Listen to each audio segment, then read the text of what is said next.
His history, riding a 6-game win streak, boasting the best staff in baseball. In the other corner, an established force. First place in the AL East, leading the majors in home runs. Gio Gonzalez and Phil Hughes in front of a sellout crowd at Nats Park.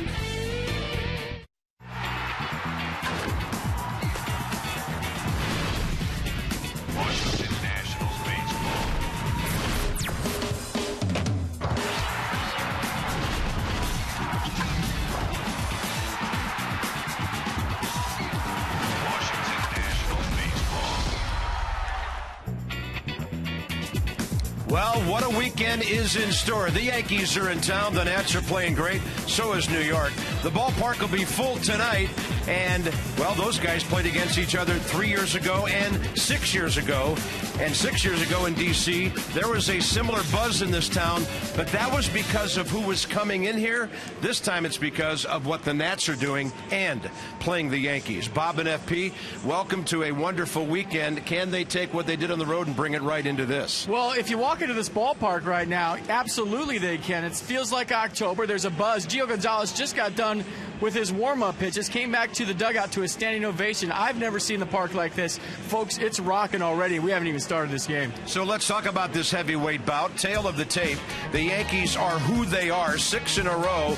They're hitting home runs like nobody else in baseball is. And by the way, they have won something like 16 of their last 20 games, and that's 15 of their last 21. So both teams are sporting a nice winning streak here. So it would appear to be the Yankees' offense against the Nats pitching staff. Yeah, and the Yankees' offense is all or nothing. These guys have tremendous pop. We all know about the Nationals' pitching staff. I think big advantage to the Nationals for a couple of reasons in this series. Number one, they're playing their own ballpark. Number two, the pitchers are hitting. The Yankees don't have a DH. Yeah, the Nats pitchers are hitting beautifully.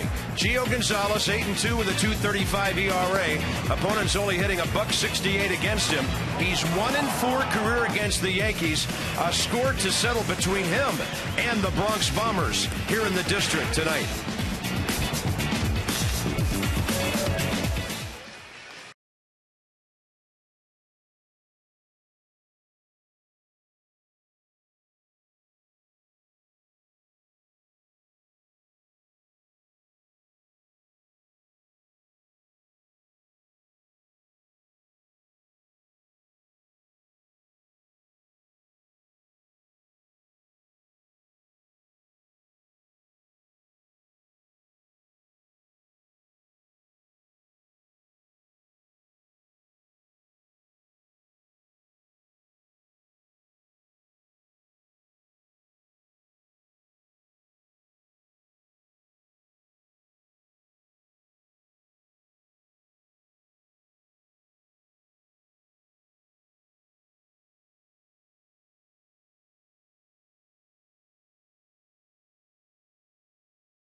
Baseball on Masson, brought to you by Jeep.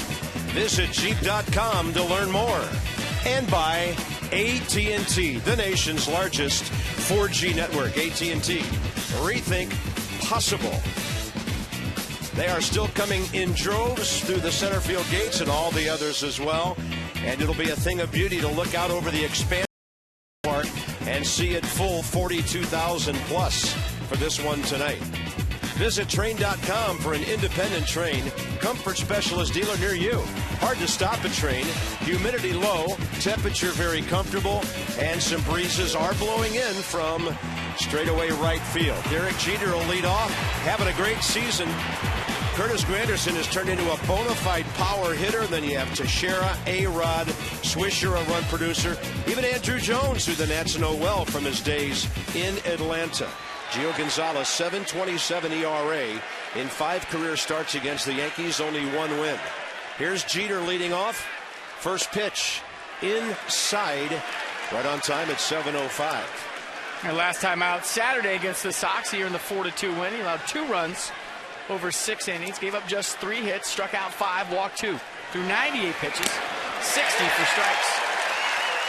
So Derek Jeter and the rest of the Yankees will see a 2-seam fastball, a 4-seam fastball, mid-90s curveball change from Gio Gonzalez. Jeter's hitting .319 fourth in the American League, and he's hitting .374 on the road, the best of anybody. Wearing out left-handers over .420 this year, and some people were ready to bury Derek Jeter a couple of years ago when he hit .270 with 10 home runs. But he is back and playing like he was 7-8 years ago. Seemed like getting to 3,000 hits really put a charge into him last year. 2 balls and 2 strikes. A lot has been said about Gio Gonzalez and his career numbers against the New York Yankees. You know, they've seen him, he's seen them. I think that's a two-way street. Everybody's seeing the Yankees have an advantage because they've seen Gio before. But you know what? He's a different guy now, more mature, and he's seen these guys. And maybe they're not a big a deal as they used to be to a young Gio Gonzalez.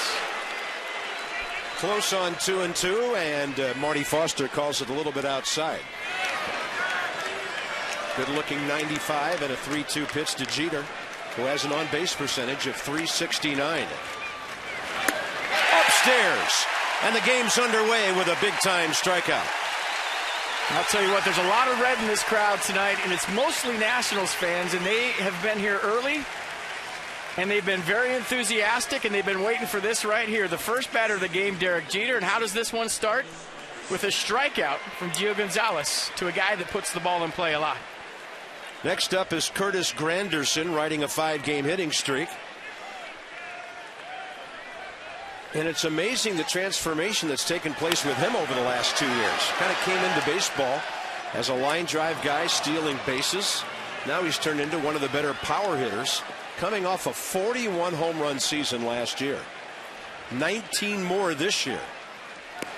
Breaking ball, he showed bunt and it just missed. Talking to Yankees hitting coach Kevin Long before the game about Curtis Granderson, a guy that's not have a lot of power numbers early in his career against lefties. He worked on him, worked on that with him, keeping 2 hands on the bat. So now Granderson swings with 2 hands instead of 1 hand. You wonder why he might do that. Well, Kevin Long was saying with 1 hand getting extended, you catch the ball out in front with 2 hands on the bat at contact and keeping 2 hands on the bat with your swing. You let the ball get more deeper. It's a power position. As soon as he made that adjustment to him, he had a couple of days off last year. He threw him about 750 hacks each day in the cage. And all of a sudden, he locked his swing left-handed against lefties. Only Josh Hamilton and Adam Dunn have hit more homers in the American League than Granderson. 19, 6 of those against left-handed pitchers this year. He's 1 for 3 career against Gio Gonzalez. And that would be 2 strikeouts to start the game. And we've seen this from Gio Gonzalez in home starts. He feeds off the crowd. And what a better way to start a game, a big series, than a couple of Ks in a row. Get the crowd involved. Get yourself involved and check out the fastball. Just a couple of, here they are hit at fastballs to a couple of good hitters. And so far, so good for Gio. 2 Ks. And a small smattering of boos for Mark Teixeira, who chose the Yankees over the Nationals during the offseason between 08 and 09. Signed an 8-year contract with New York after the Lerners and the Nats had made a significant offer to bring the Annapolis native to D.C. Hitting .250, but only .213 this year from the right side. That ball driven to center. Here comes Bryce Harper. How about 2 strikeouts and a diving catch to start the weekend?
already, and Gio Gonzalez has still given up only 2 first-inning runs this year. Here come his buddies with the bat.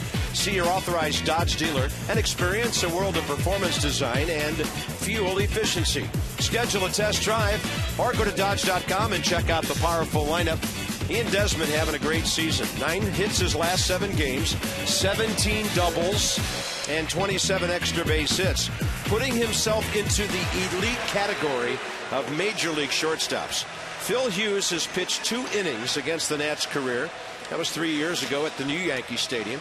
Gave up a hit, struck out a couple, the only time the Nats have ever seen him in person. That turned his season around. First 5 starts of the year, Hughes was 1-4 with a 7.48 ERA over his last 7 starts since June 6th, 5-1 with a 3.50 ERA, 40 strikeouts, 11 walks. So 4-seam fastball, mid-90s. Cutter, curveball change is what Steve Lombardozzi and the rest of the Nats are going to see from Phil Hughes tonight. Alex Rodriguez on the grass at third. Lombardozzi took a strike on a fastball. And he goes breaking ball and misses. Lombardozzi with an on-base percentage of .338, batting .275. And from the left side, he's at .302.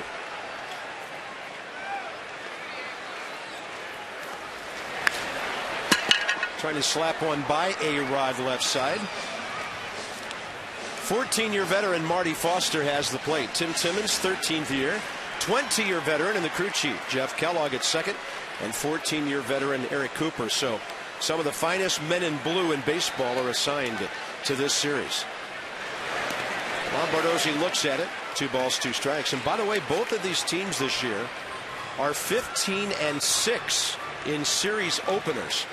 They're used to getting a jump on their opponents. And this will be an interesting result tonight. Lombardozzi takes it low, ball 3.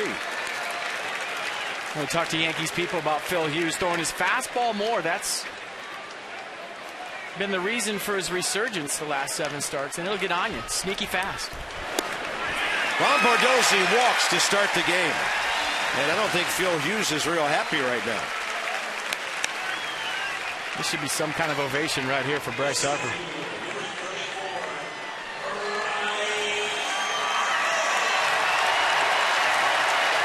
Well, Bryce Harper coming off a series in Toronto when he was 7 for 13 with a homer, 2 RBIs, and a walk. He was just all over the bases. Had big moments in Boston. And now he's batting .303. He tries to jump on the first breaking ball, high in the air left center, hanging up, and it'll be caught by Andrew Jones, who knows all about that part of the field after all those gold gloves in center field with Atlanta. That set the defense for the Yankees tonight behind Phil Hughes. Jones, Granderson, Swisher in the outfield. Jeter, Rodriguez on the left side, Nix, Teixeira on the right side, and Russell Martin doing the catching.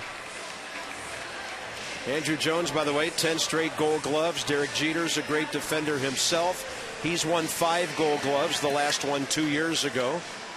I haven't seen Derek in 10 years. Went in the Yankees clubhouse today, walked right up to me and said, "How you doing, FP?" The guy doesn't miss a beat. And he's the captain. I always call him the Joe Montana of baseball. He just finds ways to beat you. He finds ways to win. He's done it for a long time. Zimmerman, 10 hits his last 9 games.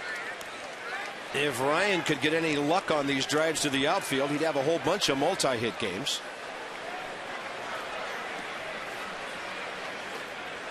He is a career .385 hitter against the Yankees with 6 RBIs and the memorable walk-off homer against Chin-Ming Wong at RFK Stadium back in '06. That one's in there, and quickly it's 0-2. Do you think Bryce, growing up a Yankees fan his whole life, said, my first at-bat against the Yankees, I'm going to swing at the first pitch no matter where it is? Because you kind of got that feeling right there. Got a first pitch curveball from Hughes. Squared it up, hit it good. You thought it might have had a chance off the bat, but died in deep left field. Target way away. Zimmerman will hammer it to right field. That's on the ground as Nick Swisher decided not to challenge it. And the Nats have 2 on, 1 out. A nice piece of hitting right there by Ryan Zimmerman. We talk about it all the time. The way I look at it, he's got a lot of those coming. And folks, guess what? There goes the no-hitter. Find out why the government turns to stginc.com as we look at the highest line drive percentages of any hitters in baseball. And, of course, Adam LaRoche is right in there. And LaRoche has more RBIs than those other guys. 42 on the year now for LaRoche, who drove in 100 for Arizona a couple of years ago. He's had 3 homers, 7 RBIs in his last 7 games. Hughes goes off speed and gets one in there high in the zone. He stole strike one right there with the curveball, but we've seen LaRoche, once he sees that pitch once, he likes the curveball. He especially likes it up like that one. Do your homework, see that first pitch curveball. When you get it again, barrel it up.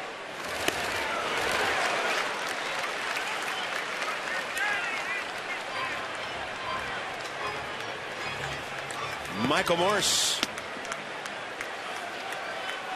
This will be his 12th game since returning.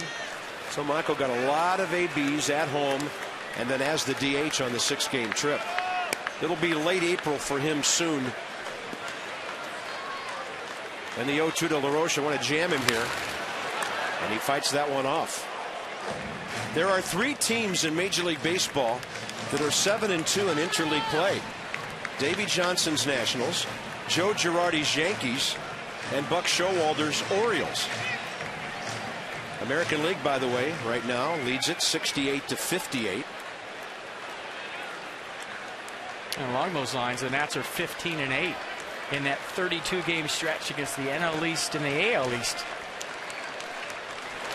Off speed, and LaRoche manages to foul that one off. It becomes a very big at-bat early in the game. You always want to score first in a big series, but if you're the Nationals, you're 25-8 when you score first.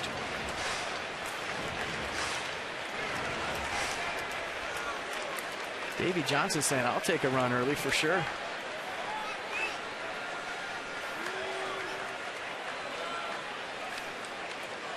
Yankees with not much of a shift on. Jeter right behind the runner Lombardozzi up the middle. And LaRoche will take a fastball outside. Yankees pitching staff, by the way, pretty respectable numbers playing in the American League. A 3.75 ERA. That's 5th best in their league. The Nats are at 2.94.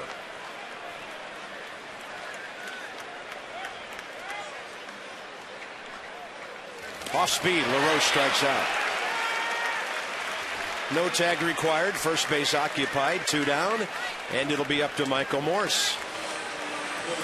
A good pitch by Hughes right there. He threw the first pitch curveball over for strike 1. He showed that he can throw it for a strike.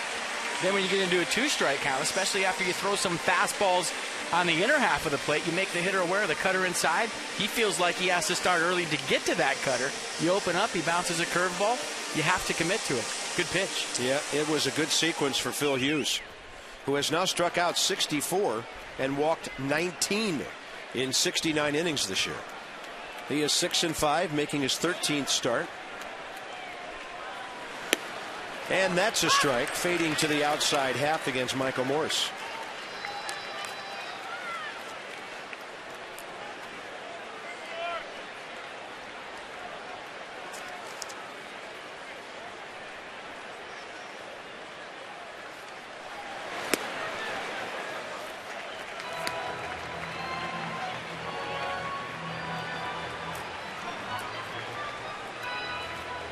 Well, first homer of this year and number 53 career soon.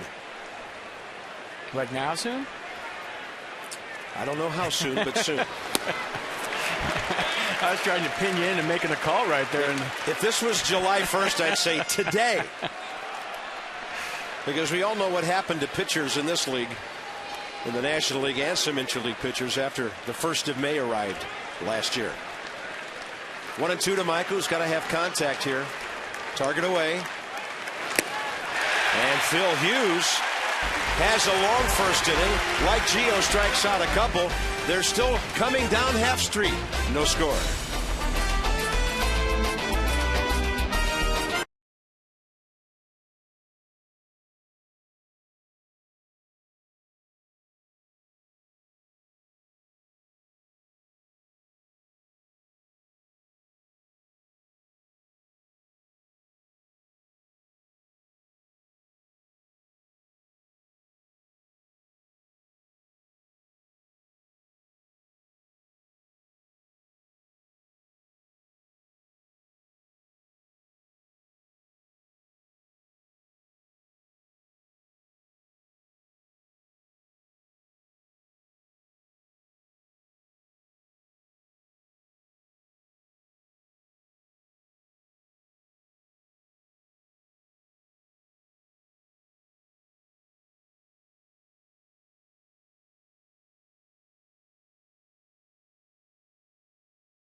The second inning is presented by Luna. Call for the Luna double. Get your second room of flooring free at 877-241-LUNA. Let's set that Nats defense that we didn't have time to do in the first inning. Behind Gio Gonzalez, Lombardozzi, Harper, Morse in the outfield, Desmond Zimmerman on the left side, Espinoza, LaRoche on the right side, and the human bruise behind the plate once again, Jesus Flores. Alex Rodriguez, 639 home runs and over 1,900 RBIs now. Steps in. 10 homers, 30 RBIs this year. He is 1 RBI away from Jimmy Fox on the all-time Major League list. 0 for 6 career against Gio Gonzalez. And Alex has been swinging the bat well. He's on a 7-game hitting streak. His 23rd career Grand Slam Tuesday. And you know who that tied, don't you? That's some guy named Lou Gehrig. Yeah. All time. It's his 13th Grand Slam as a Yankee. That tied some guy named DiMaggio. Wow.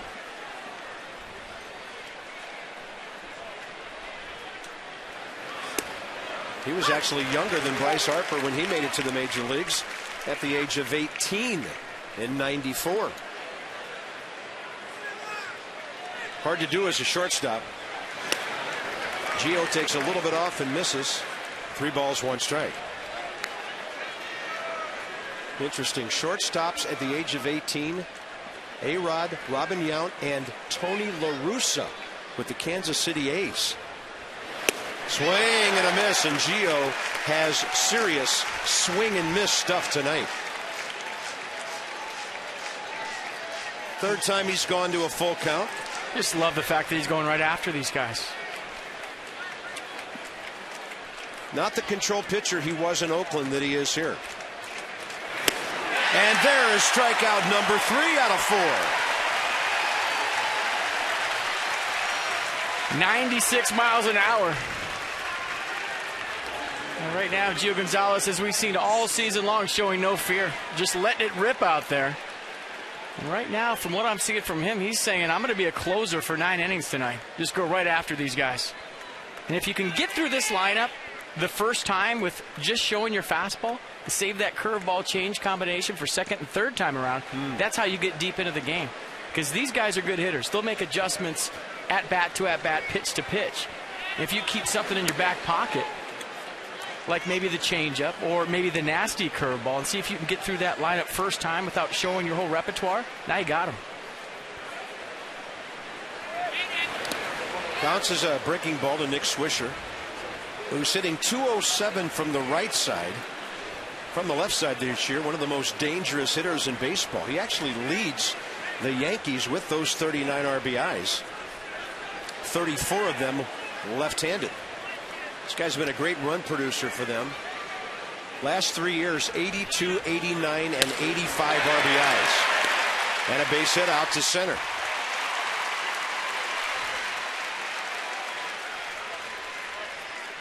One on, one out. Andrew Jones coming up in game notes for you. Gio Gonzalez keeps the ball in the ballpark. And as I mentioned, only 2 first-inning runs all year. Look at the Yankees. Over half of their runs come on the long ball, most in baseball. And they are playing 800 ball over the last 3 weeks. And the Nats are right behind them in that respect. Is that some Deep Purple in the background right there? That's some hard-hitting music, just like the Yankees are hard-hitting. There's some rock music behind the game notes. Here's Andrew Jones, 1 for 2 career against Gio with a home run. All of a sudden this inning, it seems like Gio's a little bit quicker. And quick right there. First pitch tonight out of the stretch. And a couple of pitches to Nick Swisher. The first 2 curveballs looked like he was rushing out there.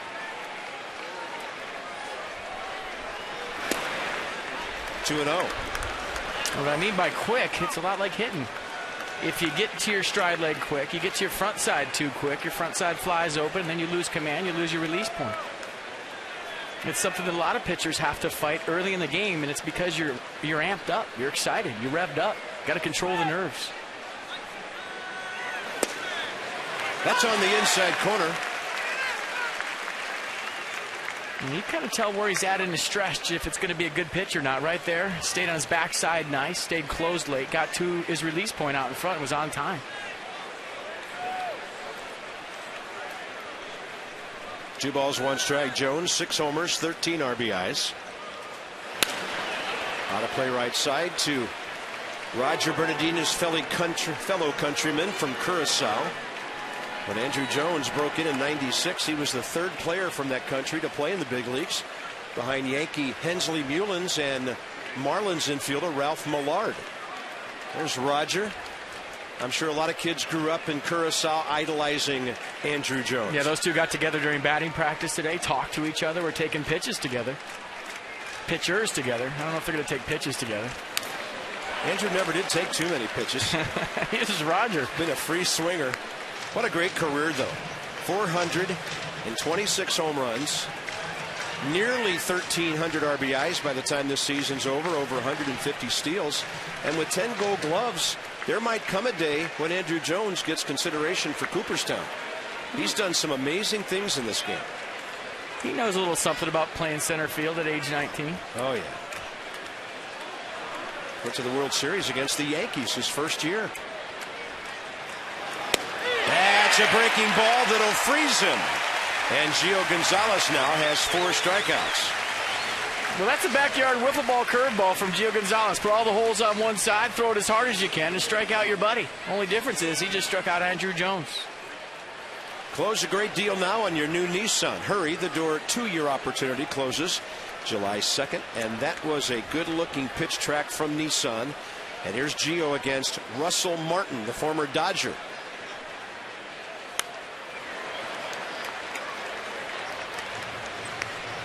A pretty good start for Gio Gonzalez. You just saw down the right-hand corner. 4 strikeouts of the 6 guys he's faced. Yeah, I'd say to the Yankees, don't be afraid to hit a first pitch grounder or fly ball to somebody.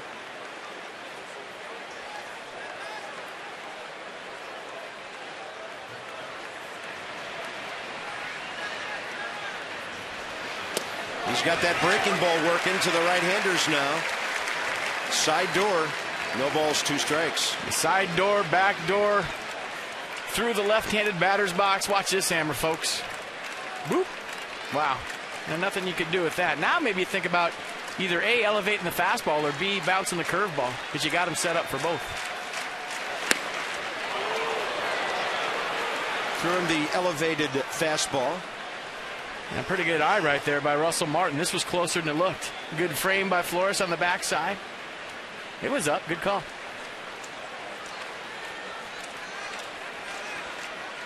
If that pitch was ball 4 to Steve Lombardozzi, that pitch was definitely up.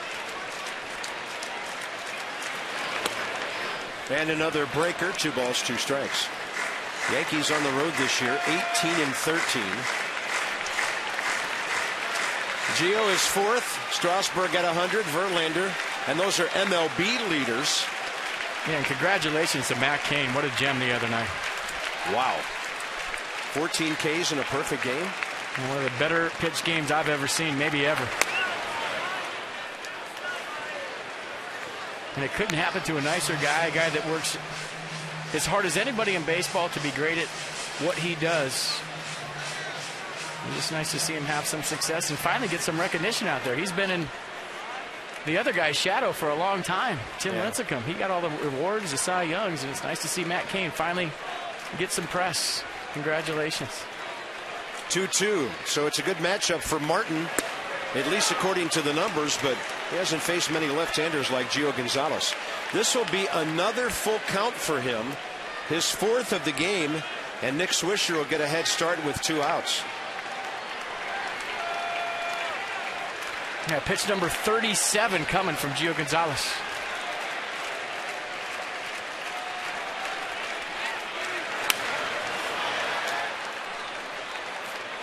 And there is no chance a foul ball hits an empty seat tonight. And no chance we get one up here. The one thing Gio Gonzalez has to fight right now, but I think he'll be okay, is being overamped for a big game. And sometimes, like a fight, you have a tendency to come out early and throw all your best punches. But the one thing he does have on his side tonight is 42,000 people cheering him on.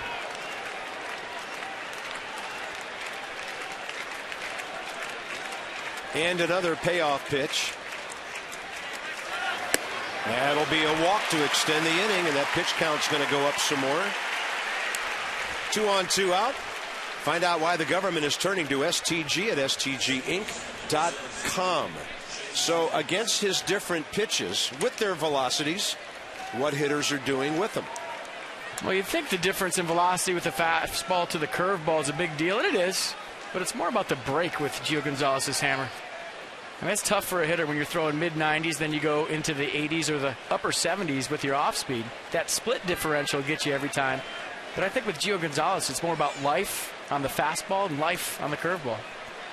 Here's Jason Nix, brother of former Nat Lance Nix, playing second base for the Yankees with Cano getting the night off. Nothing unusual about that. Robinson Cano had played every game for the Yankees this year. Tough lefty. He's 0 for 9 career against Gio Gonzalez, so the left-handed hitter got the night off. I'm sure the Nats will see him tomorrow against Jordan Zimmerman. Yeah, Cano had a 10-game hitting streak snapped in Atlanta the other night. Went 0 for 4, so maybe with that, a day off, and then Gio pitching today. Joe Girardi said, I'll give my second baseman a well-deserved day off.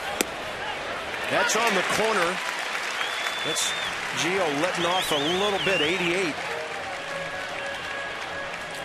Robinson Cano is one outstanding player, hitting .294 with 11 homers and 30 RBIs.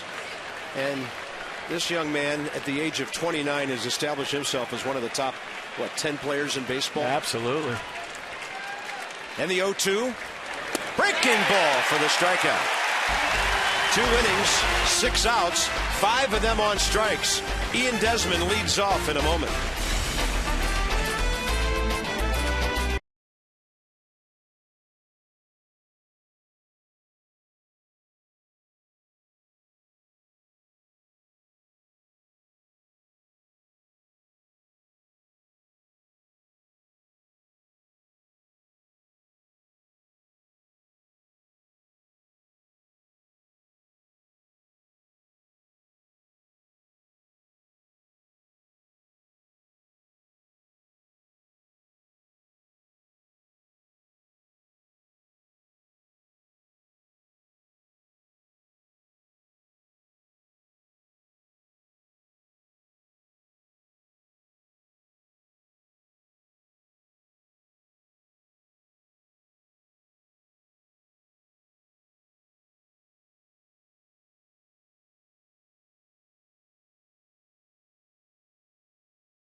Visit AFCEA.org, the Association for IT Pros. And Christine, a little noisy down there tonight? Just a little bit right now, Bob. Davey Johnson said today it's harder to pitch in the AL East than it is any other division. And he said you have to score to win. But he did like how the bats were waking up over the road trip. Ian Desmond likes how they're getting it done without some of their biggest bats. From what I've seen, obviously I've never been to a World Series, but, playoff teams, they never really all click at the same time. Picking each other up, whether one guy's hot, the next guy gets hot, it's if we all get high at the same time, it'll be awesome. But, right now what we're doing is scoring runs and, winning ball games. That's all we can really ask for. When it comes to this series and getting up for the Yankees, Ian told me we've been playing hard from day one. We knew we had to come ready this year. It's not like we're playing any harder just because of the hype and a record.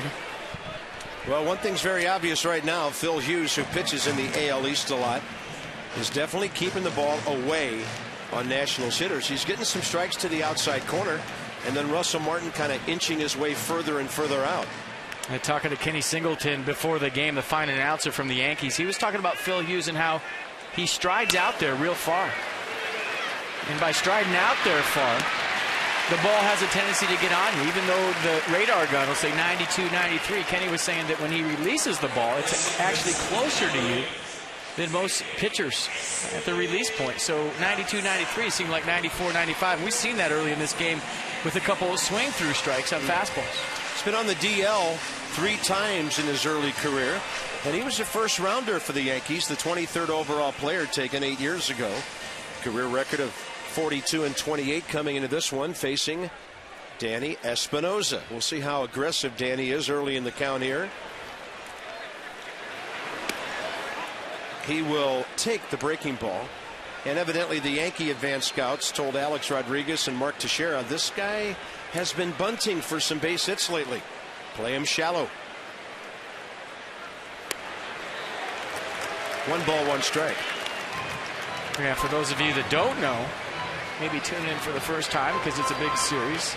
Each team has a scout. There'll be a couple of series ahead of who they're going to play next. They watch the team. They scout the team. They say what the guys can hit, what they can't hit, and what they do offensively.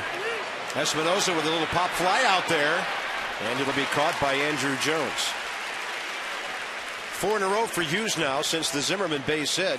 Vote for your favorite Nats, and you'll get 50% off tickets to a select Nats game. All-star balloting in full gear. Vote early, vote often, vote Nats. Go to nationals.com/vote. Some restrictions do apply. I mean, they'll scout everything between, what counts you like to swing at, if you like to swing early, where you hit the baseball, what pitchers are throwing, who's effective, who's got late life right now. And the reason they do that is you want to know how guys are playing right when you're going to face them. You can watch all you want on TV maybe a couple of weeks ago, but they'll be there one series before. So I'd imagine there were some Yankee scouts in Boston. I definitely imagine there was some up in Toronto.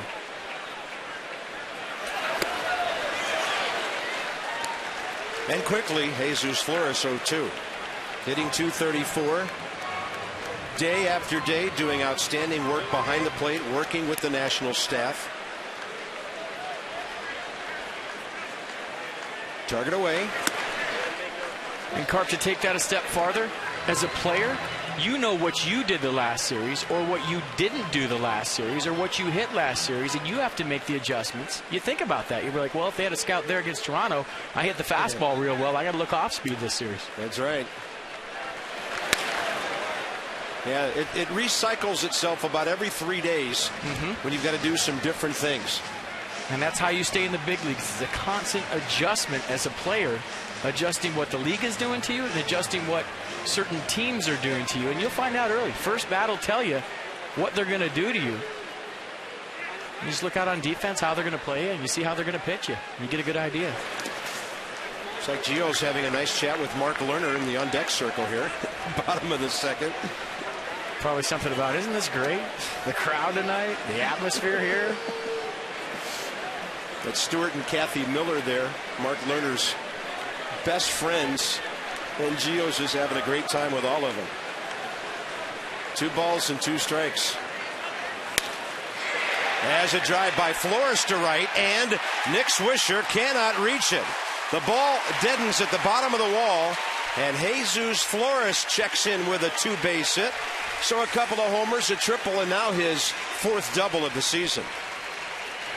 Yeah, they're digging it right there. All Nats fans are digging it because he just got into scoring position for Gio Gonzalez. A little cutter on the outer half of the plate. And it's good to see him get a hit. He hit some balls hard in Toronto the other day, didn't get rewarded for it. Nick Swisher playing awfully shallow right there. Thought he had a chance, gambled. And now Gio Gonzalez, who hasn't hit in a while, who's been dying to swing a bat. It's a chance for an RBI right here. Put his team on top. 2 hits this year with an RBI.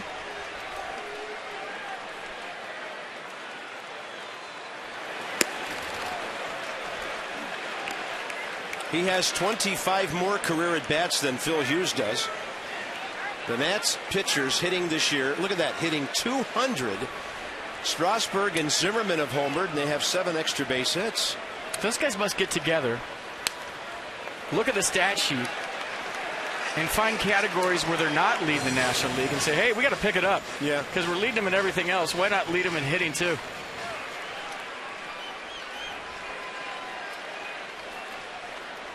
With slight amusement, two of his buddies watching Gio bat here. Strasburg's BP today was unreal. He was going opposite field home run at will.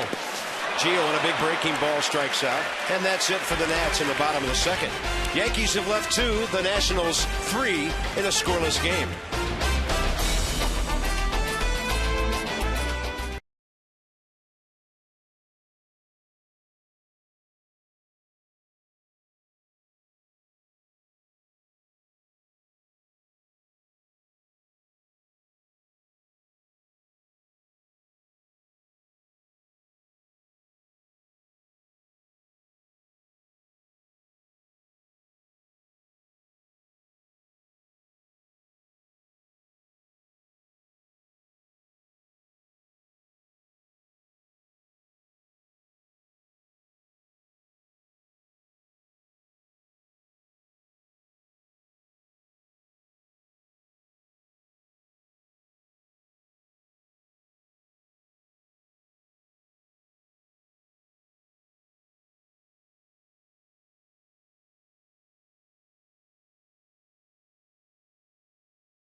No score, top of the third. And on Wednesday, the Nats had some young guys doing big things. Look at the game Tyler Moore had. First major league homer in FP, and he wasn't done. Now he said, I'm going to hit my first homer. I'm going to hit my second homer. I'm going to put my team on my back and carry them all the way back to D.C. by myself. He had already doubled in the game, so 10 total bases, one fewer than Danny Espinosa against the Mets a couple of years ago. Franchise rookies all time. Brought to you by Hollywood Casino, Charlestown Races. Slots, tables, and dining.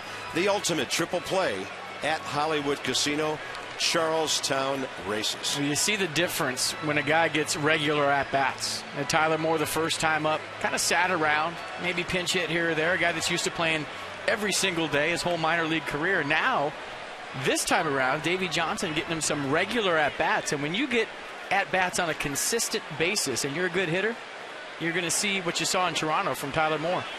You sit around for a week, you get up there, 85 looks like 105, but for Tyler Moore, he's been getting up there, slowing the game down and saying, hey, it's not that big a deal up here. If I can hit in AAA, I can hit in the big leagues. Gio Gonzalez to Phil Hughes, who is 0 for 1 career with one sacrifice bunt as a hitter. And he's missed low with 2 of them.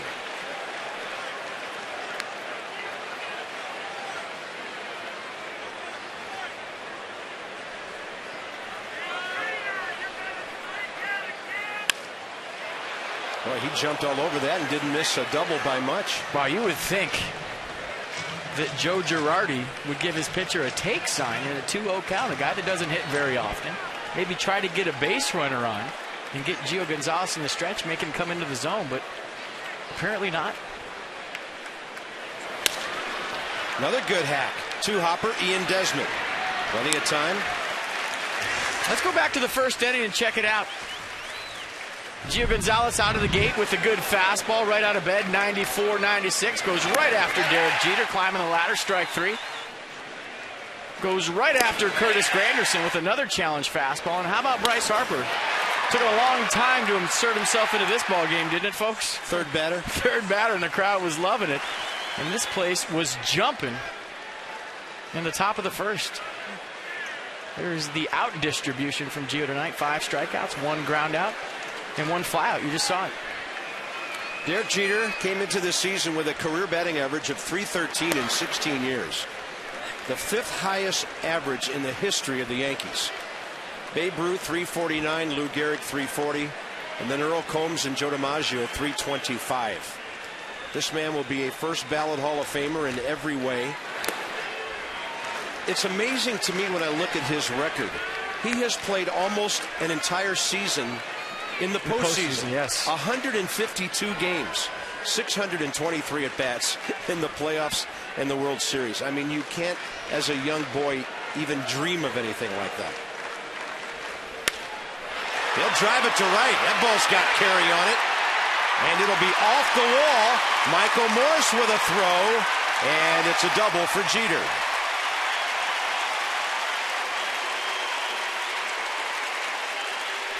That 12th double of the season for Jeter. That's 504, by the way. 504 in his career, that's all. Come on.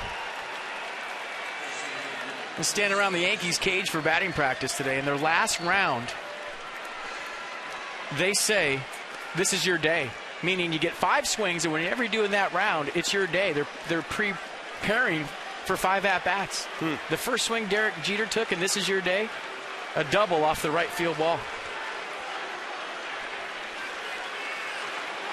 It's the first time I'd ever seen that, to where a whole group of hitters pretends like the 5 swings are going to be their 5 at-bats for the day. It's a great way to get a hitter into the right mind frame for their 5 at-bats they're going to get in the game. And you see it worked right there. That was one of his at-bats in batting practice. Good breaking ball by Gio Gonzalez, and Curtis Granderson with a count of 1 ball, 1 strike.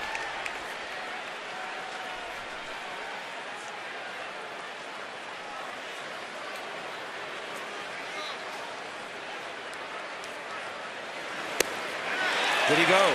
Home plate umpire says he did. Nats won't even have to appeal. 1 ball, 2 strikes.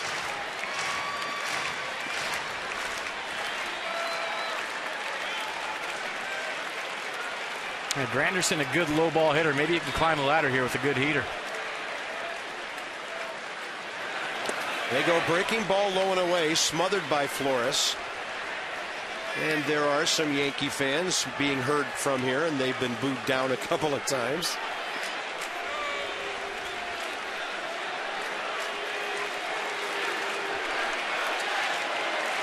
A lot of fastballs early. We've been talking about it. He's going right after these guys, but not right now with the runner in scoring position. He's going to his curveball, but he's got him set up for the heater if he wants it. That was high.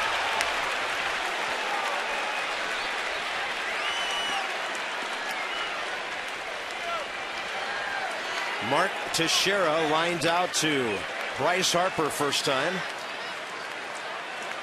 And a 3-2 pitch with 1 out. Breaking ball out of play.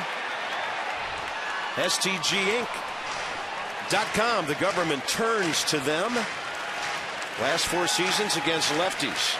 The numbers keep on getting better. Look at the home runs, and that's what I'm talking about. Kevin Long working with Granderson on keeping 2 hands on the bat after contact. You see the results.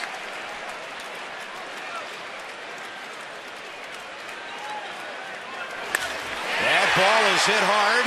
Michael Morse will grab it. Jeter had gone toward third and now gets back. I think the Yankees know that Michael Morse isn't ready to start uncorking throws just yet. So Jeter knew he could cheat a little bit toward third in case that ball wasn't caught. Well, that, and he thought it was over Morse's head, and so did I. Now, Michael Morse made a nice throw to second base, by the way, on the Jeter double. That's a good sign. But look at Granderson keeping 2 hands on the bat until he has to let go and run down the line. Good read by Morse getting back on it. Just flipped it in, and a good read by Jeter to hustle back. He's at second base with 2 outs for Mark Teixeira. I mean, who do you pitch around in this lineup? You pitch around Granderson to get to Teixeira? No. You pitch around Teixeira to get to A-Rod? No. You pitch around A-Rod to get to Swisher? I mean, they just keep coming at you. I'd pitch around A-Rod and hope that Phil Hughes was on deck. 2-0. You're talking about a ball club that just came off the road, playing interleague games against the American League teams where Strasburg, Gio, the whole staff facing 9 hitters for the first time all year, but it might as well be 9 tonight against the Yankees, even with Phil Hughes hitting. Teixeira waving his bat menacingly, and that's 3-0. He obviously wants a piece of A-Rod. First base open. Mark Teixeira, .281 career hitter. And with his 11 home runs this year, .325 in his career. Yeah, but don't forget, Teixeira hit that line drive to Bryce Harper in the first inning. So Gio Gonzalez not stupid. He knows the guy, saw him well. Hit a ball hard first time up. First base open, 2 outs. Struck out A-Rod the first time up. And Davey Johnson agrees. First base open. Now let's go get A-Rod.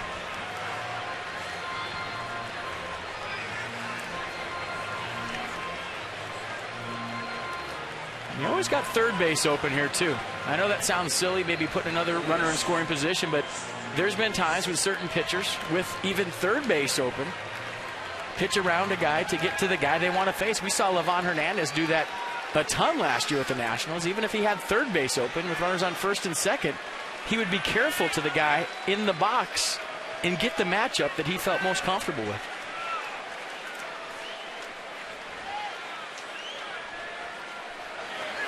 Rodriguez, defensive swing.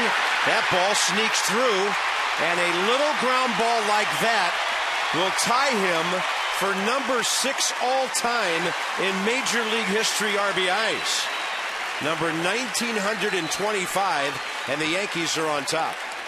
A good pitch right there by Gio Gonzalez. He got the ground ball he was looking for. You see the changeup down. A-Rod way out in front. Just got it off the end of the bat.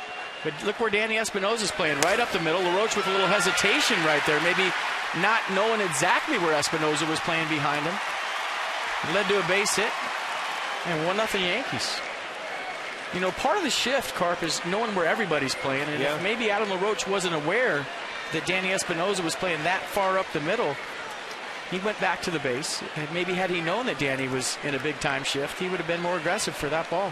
I think Alex Rodriguez just told Adam, boy, I killed that one, didn't I? Yeah, hit the cover off that. Here's Nick Swisher. He had a base hit to center field first time.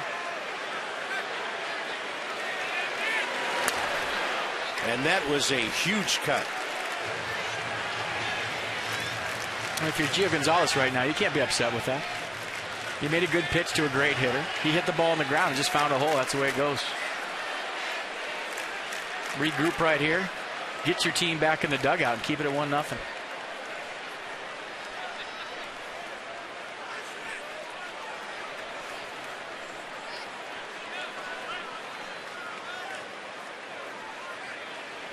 "15 pitches first inning, and then 26, and now 20 more.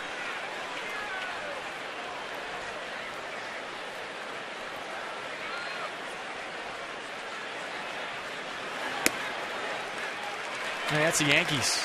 Historically, they'll work counts. They'll get pitch counts up. They'll make you pay with base runners on, and that's just how they roll. That's how they do their thing.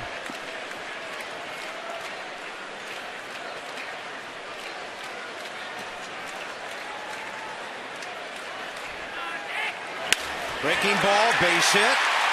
Mark Teixeira around third. Rob Thompson sends him. They've got a runner trapped. And Alex Rodriguez is out between second and third. That's a big break right there for the Nats. Even though they got an RBI with 2 outs, they had Gonzalez on the ropes. That's a bad mistake by A-Rod. Yankees get a couple and take the lead.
I want to show you that last play with Alex Rodriguez running. A good swing right here by Nick Swisher. An absolute bullet to left field. So with the arm strength of Lombardozzi, they're going to send Teixeira. That's a good play. And a lot of times as a trail runner, you'll try to go all the way to third to draw a cutoff.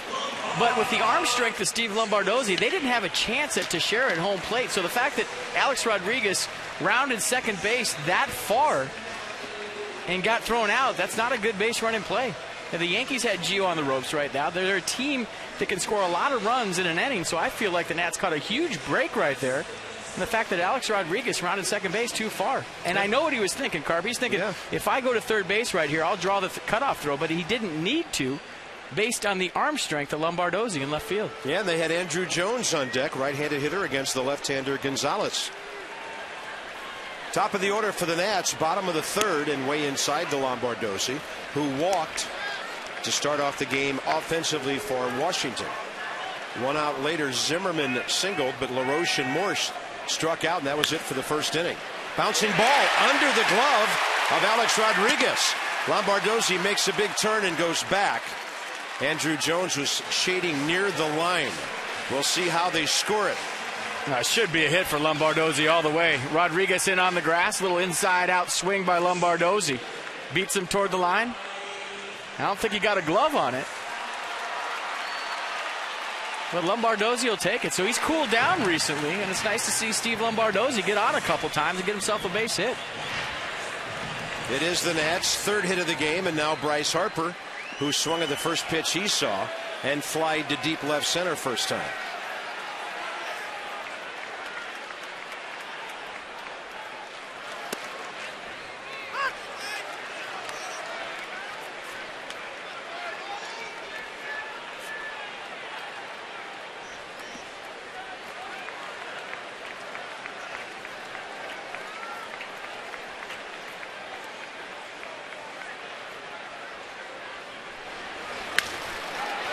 Broken bat, he got jammed. That'll be a base hit off the pitcher. And the Nats have 2 on, nobody out. Putting the ball in play, paying off here. When you're going good, you're going good. All your hits fall. And the one thing the Nationals did so well in the road trip, and we talked about it a lot, in Boston and Toronto, they answered the other team's runs. When the Red Sox scored, they scored in their half of the inning. When the Blue Jays scored, they scored in their half of the inning. They're in business right now. First and second, nobody out. On a little break right there. A play that maybe Alex Rodriguez will tell you he could have made. And Phil Hughes the same. And now they have first and second, nobody out. Well, this is where Ryan Zimmerman has to start being, well, Ryan Zimmerman. A lot of opportunities lately with men on base. Clean single to right field on an 0-2 pitch. His first time, and he takes a strike. Ryan, the only guy in the lineup tonight who's ever hit against Phil Hughes prior to this evening. And now 1 for 2 career against him. Rick Ankiel's the only other. Ankiel not in the lineup. 2 for 2 career with a home run against this right-hander. Inside to Ryan. 1 ball, 1 strike. Good speed out there. And that was an anti-dive fastball by Phil Hughes right there to Ryan Zimmerman. And what does that mean? If you're working a guy away and you want to get back to the outer half of the plate, you throw a ball in the inner half to back him off so that he doesn't feel comfortable going across the plate for that pitch right there. If you keep throwing away, all of a sudden a hitter will lean out there and drive the ball the other way, maybe in a gap or even a home run. But the fact that you throw an anti-dive pitch, a fastball in the inner half, move him away from the plate, they saw him lay down the fastball away. He didn't feel as comfortable as he everything on the outer half. Yankees shading up the middle, way off the line at first. Teixeira at least 30 feet from the bag. Breaking ball, Ryan no problem taking that. Russell Martin smothers it. 2 balls, 2 strikes. A chance for an immediate answer here after the Yankees scored 2 in the top of the inning. And we've talked about this a lot over the years. You make a base running mistake when you got the lead, the baseball gods don't smile kindly upon that, and sometimes you live to regret it. And that's what the Yankees did. It's like having a fighter on the ropes and looking for the knockout punch, and then the bell rings to end the round. Or else you're looking and he clocks you. Yeah. 2 balls and 2 strikes. Outfield around to the right. Zimmerman gets a pitch he can pull, and out to left, Andrew Jones. Lombardozzi will tag, and Jones will say, go ahead and try me. I'll throw in behind you. First out. An AT&T fact of the game.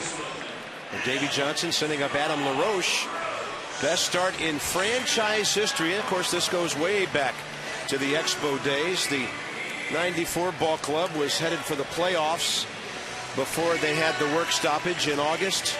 And of course, 1979, a good start way back then as well. And 94 team was 30-something games over 500 when the strike hit. The Expos had won 20 of 23 games and were 72-40 on August 20th of 94.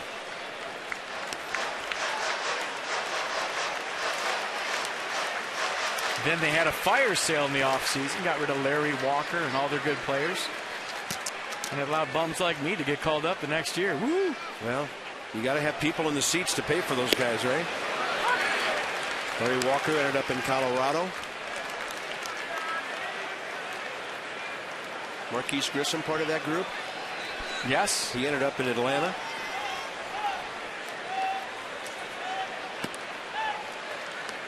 Kenny Hill. Yeah, good right-handed pitcher. John Wetland, who went to these Yankees right here, became their closer. Some guy named Mariano Rivera was his setup man. Adam LaRoche struck out swinging first time up. Hughes got ahead of him and then pretty much carved him up. There's Mo right there. 608 saves, Rivera. 5 this year before he got hurt. 3 balls and 1 strike. Michael Morse on deck.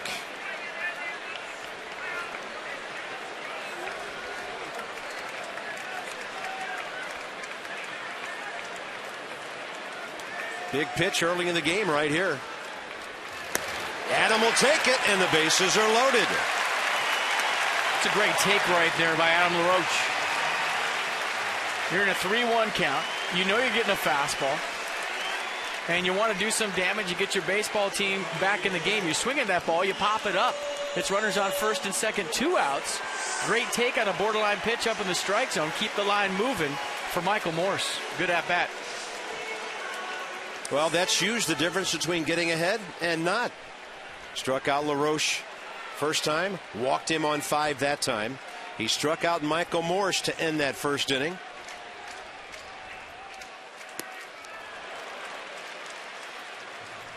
Well, that's the pitch that Michael Morse is looking for in that situation. He wants the ball elevated, so he get the ball to the middle of the diamond. He wants to hit the ball to the outfield. You want something up. Morse 3 RBIs this year. 9 for 45 on his return from the DL.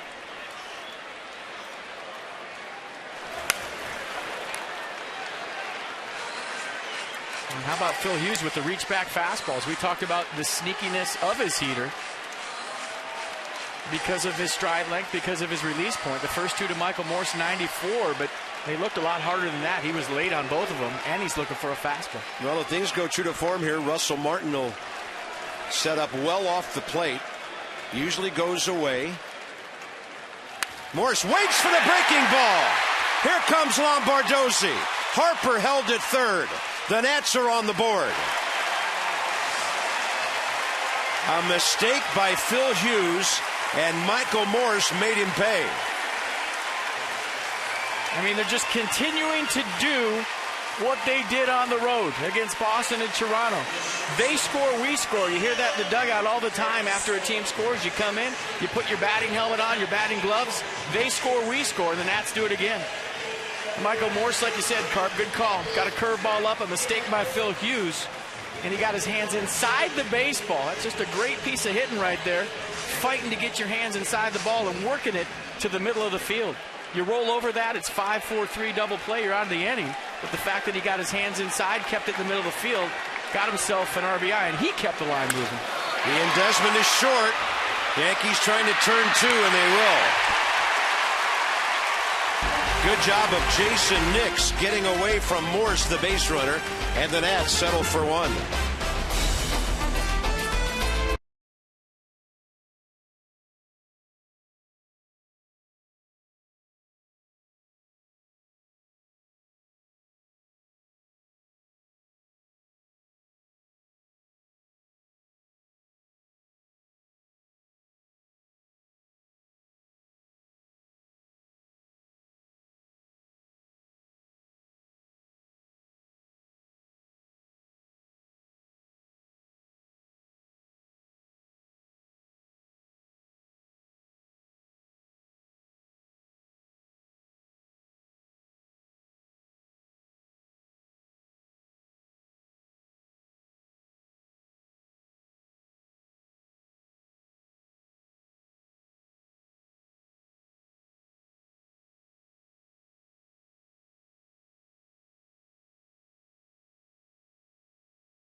Recognition brought to you by DynCorp.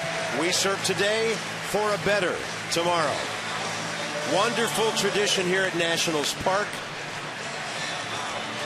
I just saw a four-star general in that group who threw out the first pitch tonight, and they are here in force. 2-1 Yankees. Ignite your attitude now with a midseason flex plan. Pick 3 games and you get a free new era ball cap. Go to nationals.com/flex. 1 cap per plan, minimum 2 plans, and some restrictions do apply. The Nats have stranded 5 base runners already, but they've let the Yankees know they can score, and this one on to the middle innings. Gio Gonzalez with a high pitch count, 21 pitches per inning, and usually a good pitch count is somewhere around 13 to 14. He'll face Andrew Jones in the top of the 4th. Fastball upstairs.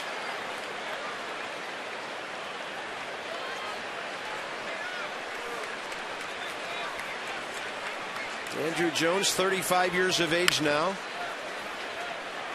He's been to 5 All-Star games, as mentioned earlier, 10 Gold Gloves, and those came consecutively from 1998 to 2007. He also won a Silver Slugger in 05. You hit a ball right over the pitcher's head in Atlanta when he was playing center field. You think line drive single, I'm on first base, and he'd be standing right there taking hits away. Yeah, he could play shallow because he had such great range. He was kind of a modern day Paul Blair, who used to do that in Baltimore for those great ball clubs they had. 2 balls and 1 strike. Guys who have the guts and the ability to play shallow in center field. He's a guy who's got a lot of playing time recently because of the injury to Brett Gardner. And the Yankees had some bad news about him. He'll be out 3 to 4 more weeks with the bad elbow. He hurt on a diving play. But you see the numbers right there. This is a guy that used to be a lefty assassin for these Yankees. And this year, he's hitting better against righties and lefties. LaRoche is there just inside the barrier to grab that foul ball. Gio needs some quick outs to happen over the next couple of innings to get him deep in this game. He'll face Russell Martin now, who he walked, and then Jason Nix here in the 4th. What a night. Oh, what a night at Nationals Park. 78 degrees, clear skies at game time. Here we are, top of the 4th. Yankees out hit by the Nats 5-4, but lead 2-1. Early game tomorrow. At 1 o'clock, Jordan Zimmerman, Andy Pettit, and then Sunday 1:30, Edwin Jackson, Ivan Nova. It's just cool to see the crowd here. It's cool to see this series and where the Nats have come from until today. And this is probably the biggest series in Nats history since they moved to D.C. And everywhere you go in the district, everybody talking Nats baseball. Everybody sporting the colors. You'll walk by strangers on the street, they're talking about this ball club, and it's nice to see everybody out here. It's also great to see everybody in love with this team, because why wouldn't you be? Curveball in the dirt, 2 balls, 2 strikes. By the way, the Nats, thanks to the road trip, have opened up a 4.5 game lead over the Mets, 5 over Atlanta, 7 over Miami, 9 over Philadelphia. Davey Johnson said, yeah, we're playing the Yankees this weekend, but we're playing the National League East every day. Michael Morse, and he'll go reaching for that one. Boy, it helps when you're 6'4" and you can move around. 2 outs. It's 2 good grabs out there for Michael. And to use a basketball term, the beast is long. Check him out right here. Good route on the ball, reach up. That's over about 90% of right fielders' heads in the big leagues, not Michael Morse. Good route, good read. He's actually listed at 6'5", 230.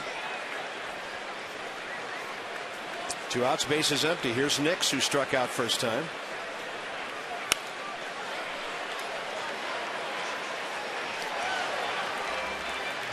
It was a wonderful trip to Boston and Toronto. 6 of the best days we've ever had as parts of this organization. 5 runs a game. You know, the Nats score 4, they win. A lot of home runs, a bunch of them in Toronto. Great ERA, great opponent's batting average. I mean, the last time the Nats went to Boston was 06. They got swept up there. Last time we went to Toronto, lost the series up there.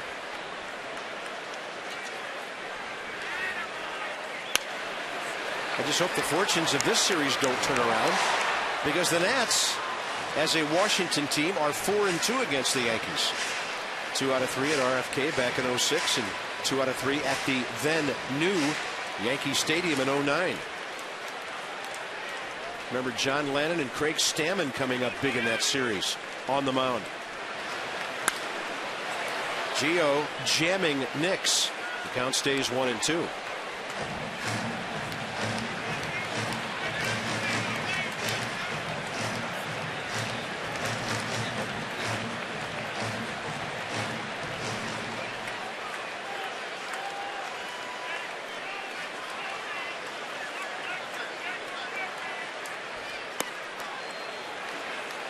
Yeah, that 4-run mark you were talking about, Carp, 26-5. Yeah, and they score 4 runs or more. Last year too, huh? 30 games over 500 last year. And I said at the beginning of the year that number would be twice as good this year, far more significant with their staff if they could score 4 runs. And he's playing out. On the side door, a breaking ball for a strikeout, and Gio gets a badly needed 1-2-3 top of the 4th. He'll be batting after Espinosa and Flores.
Their fatigues out of the back of a Humvee tonight. How about that?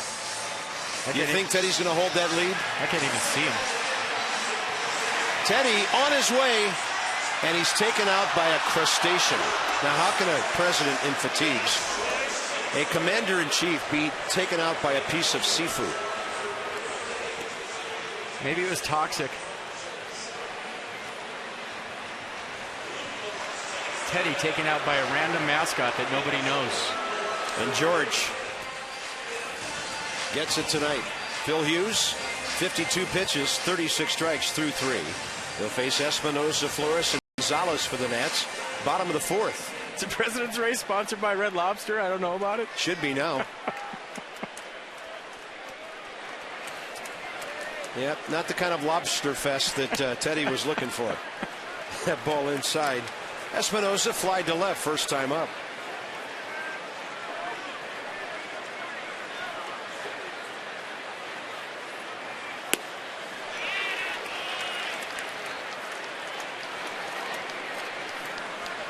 I think the water taxi must have dragged that thing along from Alexandria tonight. Maybe it's lost from the Marlins race that we saw. That's good form, though. Keep your head up, wrap up, explode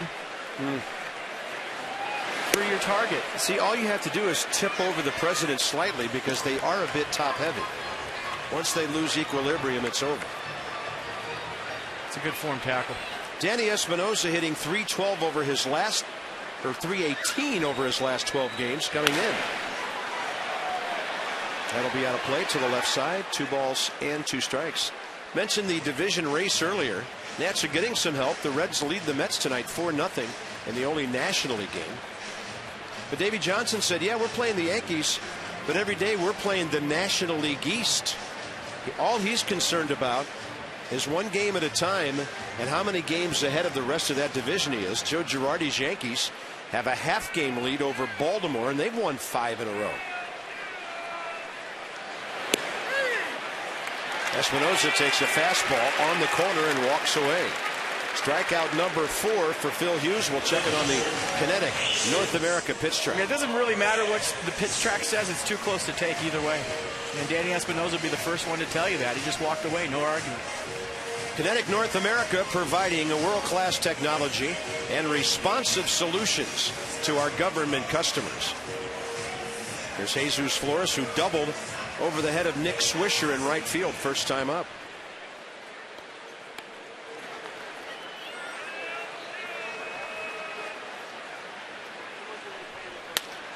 Up the middle to his right. Jason Nix gets rid of it in a hurry, and Mark Teixeira is a very good defensive first baseman who has been a Gold Glove winner himself. Teixeira 4 Gold Gloves. A pretty good play right here by Jason Nix. Robinson Cano with the day off. And Jason Nix saying, that's okay, I got it. And a great pick on the backside by Mark Teixeira. And to see his head, he was nowhere near. He just knew where that ball was going to bounce. He threw his glove right out there and picked it. But he was looking to the Yankees dugout as he made that play. Teixeira won Gold Gloves with the Rangers 05-06, and then the Yankees in 09 and 10. And here's Gio Gonzalez now with 2 outs. Let's check out Mark Teixeira's head. And this is a guy that can pick it, like Bob was saying. There's no doubt about it. So Nick's going up the middle. Watch Teixeira as the ball hits the ground. He's looking in the Yankees dugout. But he's done that so many times. He knows where the ball is going to be. And he's got the big picker to where the ball is going to stick in there. That's a good play.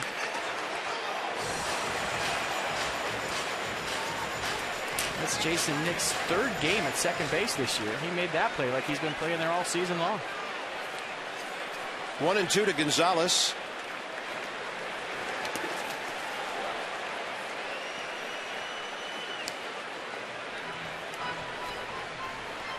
So Gio with the bat, 2 for 20 this year with an RBI and 5 sacrifice bunts.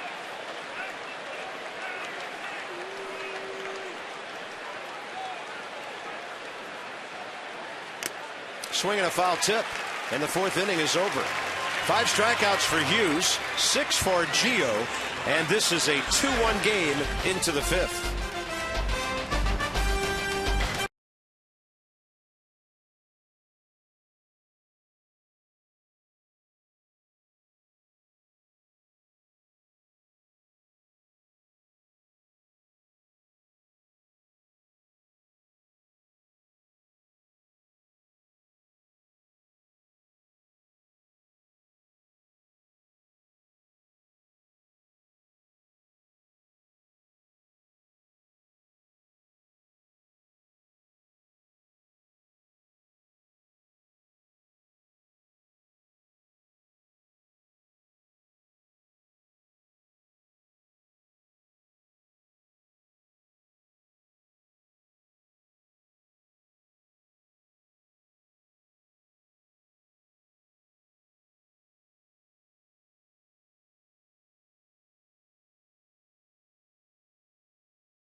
to the 5th inning. Here's our game summary. Steve Lombardozzi on base twice, a walk, a base hit, and a run scored. Michael Morse checking in with his 4th RBI, and Nick Swisher having a good start for the Yankees tonight. In that number 5 spot, 40 RBIs for him now. He's 2 for 2. Just a reminder, as you enjoy a cold one, look forward to Miller Time. Later in the game, it's brought to you by Miller Lite.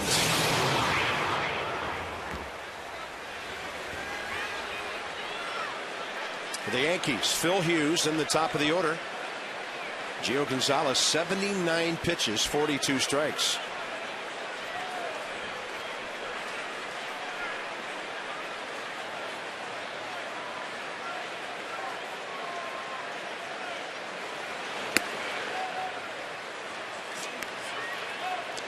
Braves are at home against the Orioles tonight. Good interleague matchup, leading 1-0, 3rd inning. Phillies followed the Nats in Toronto. They trail 1-0 in the 4th, and Miami is at Tampa Bay tonight, and the Rays have been tough on the Marlins. 3-0 Tampa Bay, 3rd inning. 1-1 pitch, and a good breaking ball there.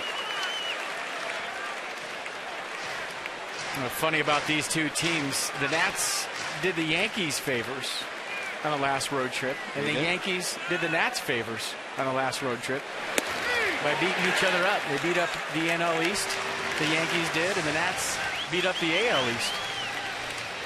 Talking to some of the Yankees coaches before the game, and they said, hey, tell your guys thanks, they helped us out. And I said, well, tell your guys. I'm sure they would say the same back to you. Sure. Joe Girardi looking for his 500th career win tonight.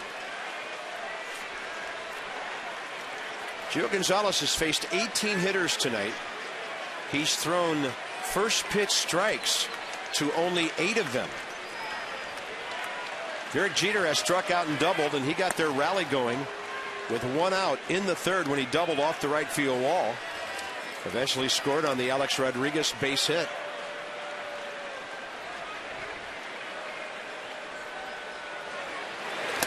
We would love to congratulate Joe Girardi on his 500th win Monday when the Yankees host Atlanta on Monday. Yep. He was tough as nails as a player. Good major league catcher.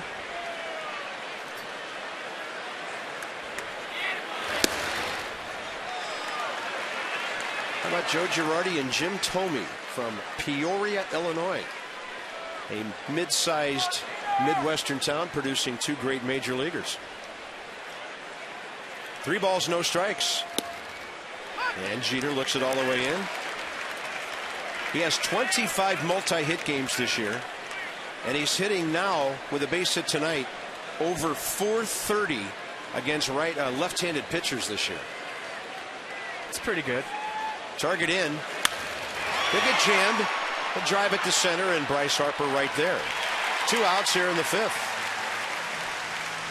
Ignite your Natitude. It's the Tweet Up coming to Nats Park Tuesday, July 3rd. The Nats and the Giants. Exclusive giveaways, scavenger hunts, special guests, and more. To register, simply tweet RSVP using hashtag IYNT. Go to nationals.com/tweetup for more info. Space is limited.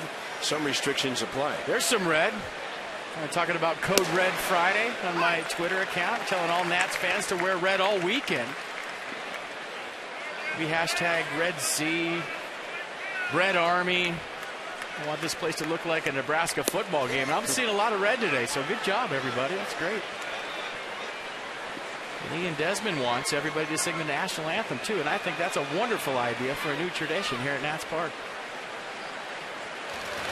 Kind of like how they do the 7th inning stretch in Chicago, where the guy up in the booth just kind of starts the song, and then everybody takes over. Ian Desmond said that would be a wonderful tradition in the nation's capital if we get that going here at Nats Park. Everybody's singing the national anthem. I'm all in. I think it's great. Did he go? No, says Eric Cooper. 2 balls, 2 strikes. I talked to Mark Lerner today. He thought it was great, too. So hopefully that's something we can get rocking here at the ballpark, to where everybody sings the national anthem. I think that would be awesome. Big swing and a miss on a curveball. 8 strikeouts, and now Gio Gonzalez has retired 6 in a row.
Coming up, bottom of the 5th. When the Nats were in Boston last week, David Ortiz said Steven Strasburg might be the toughest pitcher he's ever faced. Alex Rodriguez has taken notice of a young national as well, talking about Bryce Harper, the talent, being unique at such a young age, doing things that are out of the ordinary and special. And you get a guy like A-Rod excited. That says a lot for a guy like Bryce Harper. And with more, here's Christina. Bryce Harper heard this news in the locker room today and said, you know, that's pretty unbelievable to hear. Alex Rodriguez has been through a lot. He grew up in that targeted atmosphere, like Bryce knows, playing every day, being that 19-year-old kid. And Bryce called it a blessing. He said, it's amazing. I'm looking forward to seeing these guys and just playing against them and being out there on the field with them. He went on to say he's the kind of guy who would pay money to watch play. I'm sure after I'm done, I'll be paying money to watch him play and break all the records. How about that? Wow. From a guy who's going to be flirting with 700 home runs in the next year or two? I got news for you, A-Rod. You're never going to pay to watch a baseball game. Yeah. I think somebody will get him in. Hi, I'm Alex Rodriguez. Can I get in free? No. Yeah, you're going to have to pay, sir. Sorry. Can I get in on my 950 home runs? Nope. Get in line. Talking about the Nats now. This October, but maybe many more. Thank you, Alex. He knows how to work a crowd, doesn't he? Yeah, how can you boo him now? I love Bryce Harper. I love the Nats. They're going to be in the World Series. He's going to be in the Hall of Fame. The end. Translated, please don't boo me this weekend.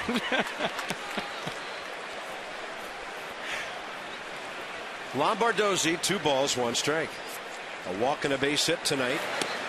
That will be at the knees. And the count's even.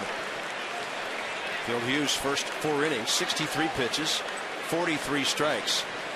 Pretty sharp.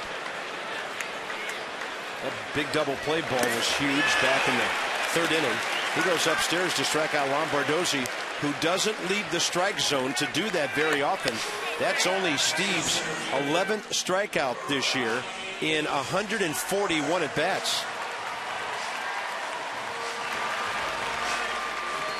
Yeah, that's that fastball from Hughes, only 92 miles an hour up in the zone, and Lombardozzi couldn't catch up.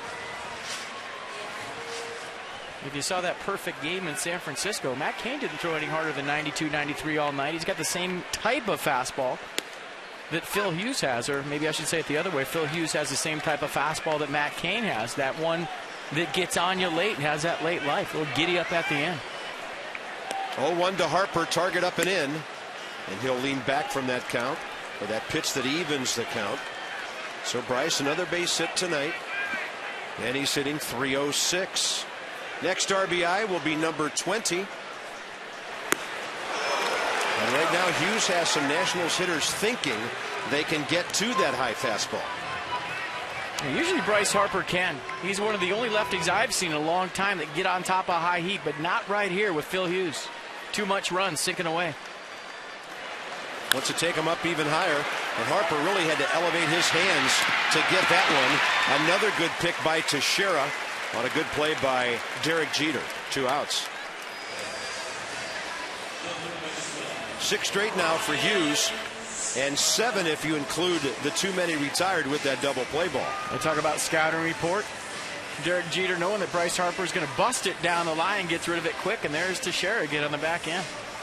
Must be a great feeling if you're a Yankee infielder that you know you don't have to be perfect with Teixeira at first base. Just get it the general vicinity. He's going to pick it up.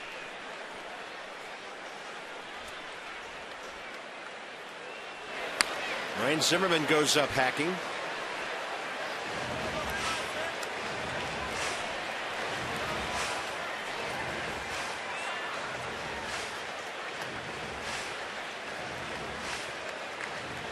Well, the Nats almost got him early.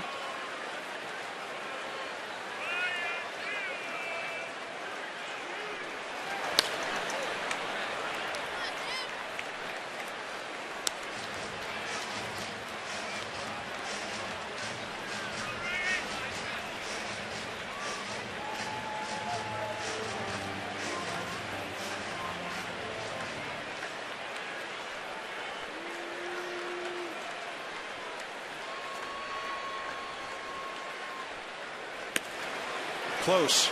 Some of the Yankees were heading for the dugout. By the way, a footnote on their defense. When Robinson Cano is in there, and let's check this pitch first. It's a strike. Zim caught a break.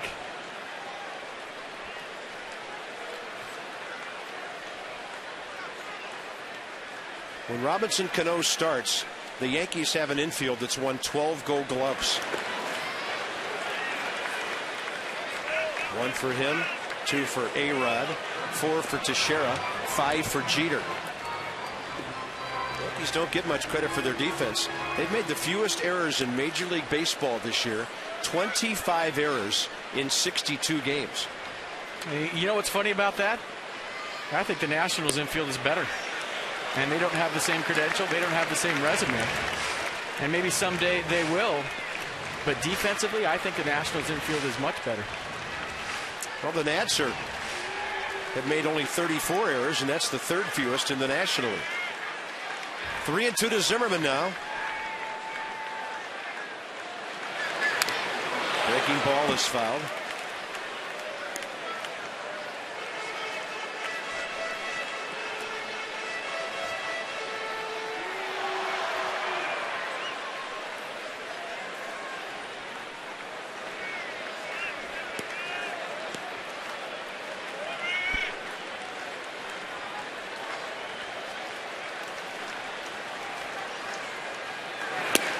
Swing and a miss. And Ryan Zimmerman 1 for 3 tonight. Strikeout number 7. And Phil Hughes is on cruise control right now.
Has been good from the get-go.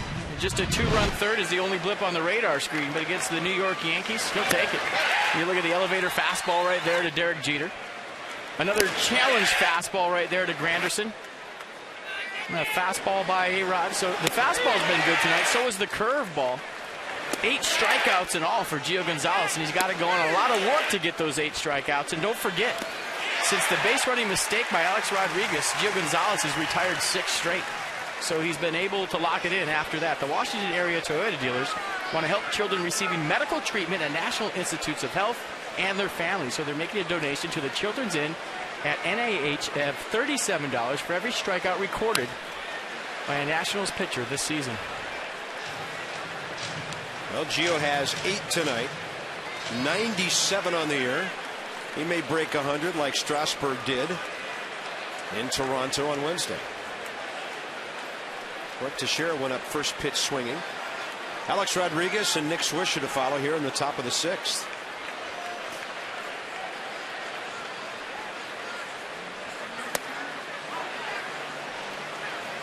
Yeah, third time through the order for Gio Gonzalez, so it's going to be a challenge. But we said the Yankees had him on the ropes in the 3rd inning. That base running play would be big, and so far it has been. He's been able to regroup. 1, 2, 3 in the 4th, 1, 2, 3 in the 5th with a couple of strikeouts. Here's the Yankees box. Nick Swisher, and as I mentioned, he's averaged 85 RBIs over the last 3 years. Doesn't get a lot of acclaim, but the Yankees and their fans know how valuable he is to this ball club. And tonight he's doing it right-handed. About 80% of his damage this year is from the other side of the plate. Oh, he'd love to be a left-handed hitter in Yankee Stadium, I'll tell you that. The ball some kind of carries to right field there. 3 balls and 2 strikes. Teixeira has lined out to center, robbed of a hit by Harper, walked, and scored. He'll drive another one to center. Harper to his right for this one. Here's Alex Rodriguez, who has in his career won a couple of Gold Gloves, played a lot of shortstop early, and then made a move over to third base when he came to the Yankees because nobody's going to move Derek Jeter. He's still getting the job done. And when you talk about the Yankees infield versus the Nationals infield, I'm talking about defense only. Yeah. And who can get to balls, and I think third base and shortstop maybe advantage Nationals. Second base, first base, maybe advantage Yankees. Yeah, I think right now I'd have to consider Jeter a wash with Desmond. But I'd take Ian Desmond defensively over Derek Jeter right now. Derek Jeter, young Derek Jeter, yeah, flip a coin. But right now, Ian Desmond's got far more range, far more arm strength, gets to way more balls. Well, Jeter maybe doesn't get to balls, that's for sure, like Desmond does. I don't think there's any doubt about that. One thing about Jeter, he is sure-handed, 4 errors all year. Then LaRoche and Teixeira, pretty good debate on that one, who's got better hands at first.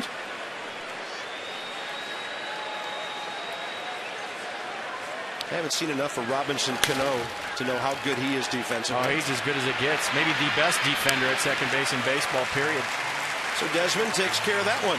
And here's Nick Swisher now with 2 outs and the base is empty. But if you take a 26-year-old Derek Jeter against Ian Desmond, who's 26 right now, that would be a tough call. Yeah.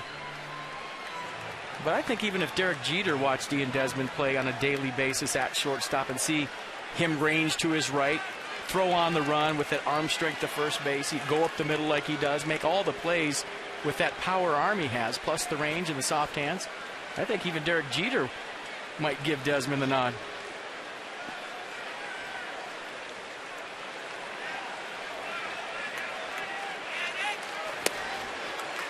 Swisher goes up swinging, trying to make it a 3-for-3 night. He's now 2-for-4 career against Gio Gonzalez.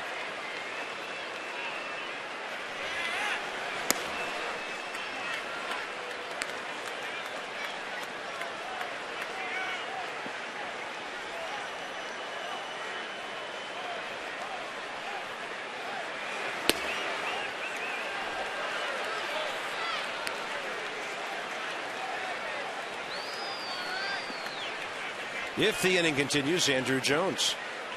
Gio Gonzalez trying to get another 1-2-3.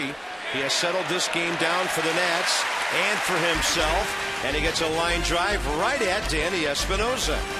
9 straight, and LaRoche will lead off.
To you by your Washington, D.C. BMW centers and by Navy Federal Credit Union, serving the Army, Marine Corps, Navy, Air Force, the Department of Defense, and their families.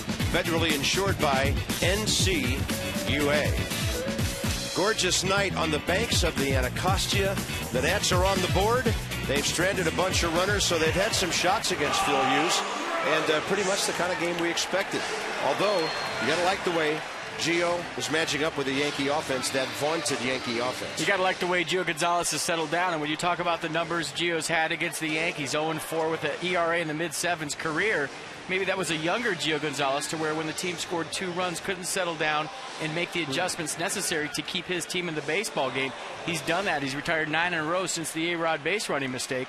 And now it's up to the Nationals, who have done this all season long, to find a way to get a run across the plate. They've played hang around baseball before and found a way to get the job done more times than not.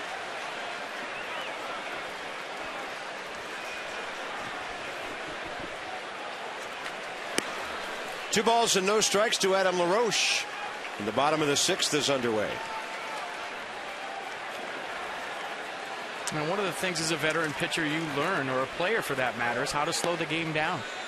That's why I take career numbers sometimes and throw them out the window, because it doesn't matter. Those numbers for Gio was when he was in Oakland, when he was young and still maybe feeling his way around baseball, getting his feet wet. And as a young player, when you're with the A's, you're playing the Yankees. It's not just another baseball game. But for Gio Gonzalez right now, I think it's changed to where teams are facing Gio Gonzalez, and it's not Gio Gonzalez facing teams. The Yankees were talking about how good Gio is today, and maybe not. That wasn't the case when he was younger. Good eye by LaRoche. A tough to take 2-1 pitch. He walked his last time up, and now he works the count to 3-1. So Gio, 10 of 13 starts now, going at least 6. He's at 107 pitches right now. Throwing the ball beautifully. Adam LaRoche took a shot on driving a ball, and now it's 3-2.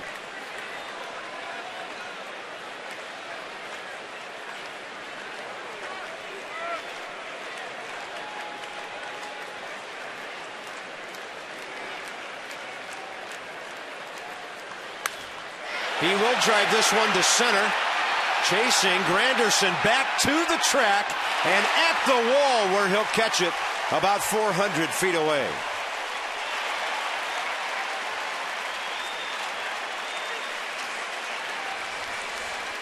Toshiba on the Exmo. Let's check it out.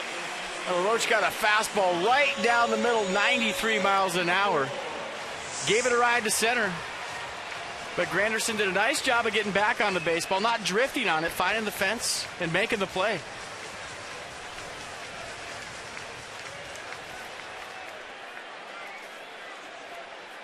Here's Michael Morse, who singled on an 0-2 pitch up the middle for an RBI last time. Since then, Hughes has been untouchable. Double play ball on the next pitch to Desmond, and then 7 in a row now here into the 6th inning.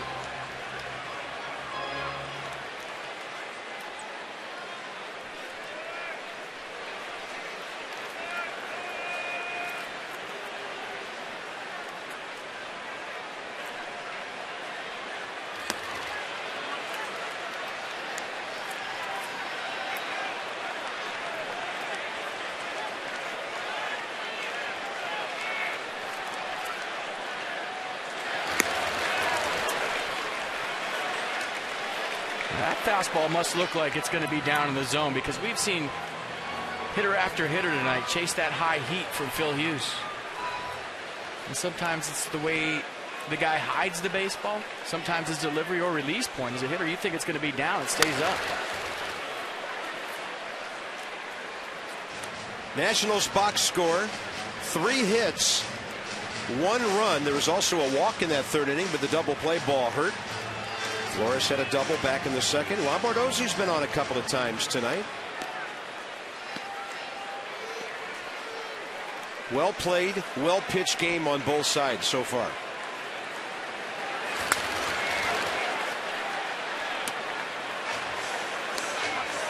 And Michael Morse just smacked himself with his bat in his helmet right there. He felt like he should have put that ball in play, trying to stay through it.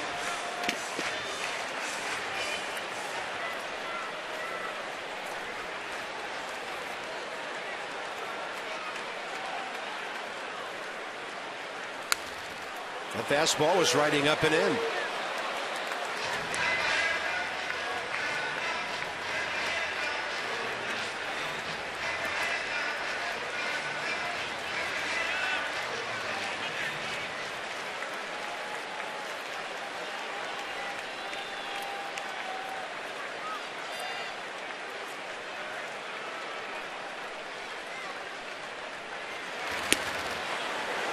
Tough take, good take.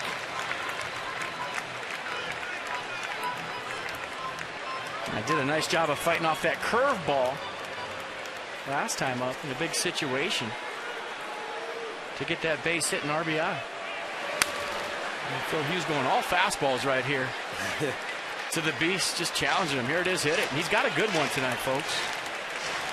And it says 93 to 95, but it's got that giddy up. You can tell by reading swings how the Nats hitters feel about his fastball. It's a good one.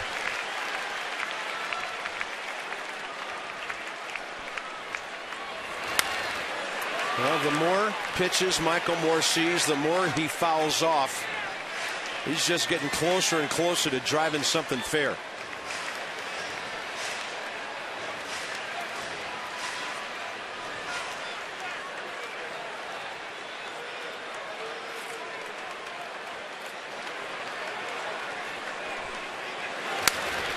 That ball driven, it'll get out before it reaches the corner. This backyard baseball right now.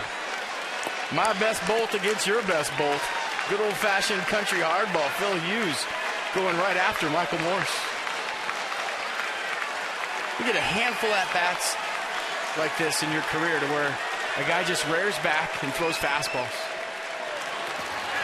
Did he go on that one? Yes, he did. Tim Timmons will punch him out on the appeal to first base. And Michael Morse did not like the call at all. So right when you think he's going to fastball you to death, Phil Hughes pulls the string. Did he go? Yeah, looks like it. That's tough to hold up when you're right there.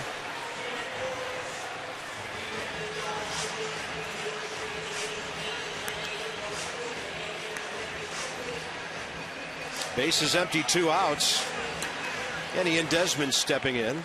Hughes trying to retire. His 10th consecutive batter.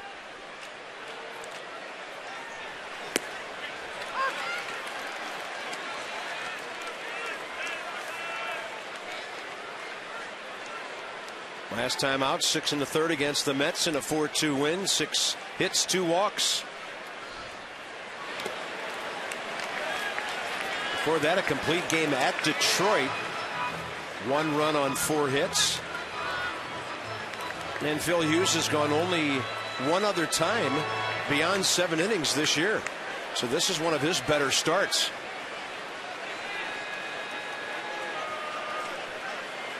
Larry Rothschild, great pitching coach for several ball clubs, longtime association with Lou Piniella. A dangerous count to a dangerous hitter.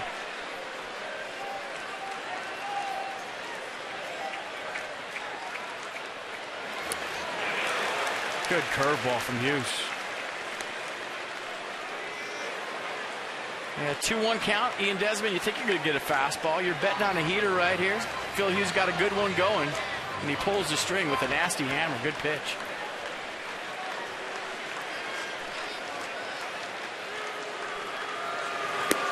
Fastball taken upstairs. Right now the Nats will take a base runner any way they can get it. Danny Espinosa on deck.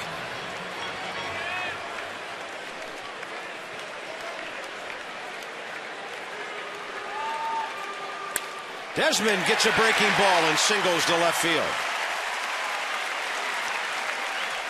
Ian Desmond now 10 hits in his last 8 ball games, and he's aboard with 2 down. Discover Kia's full line of high-quality, stylish, and dependable vehicles. To learn more, visit kia.com. Talking about first-pitch swingers. No wonder the Nats are known as a very aggressive offensive team. Yeah, they're like the first pitch heaters. They like the first pitch, period.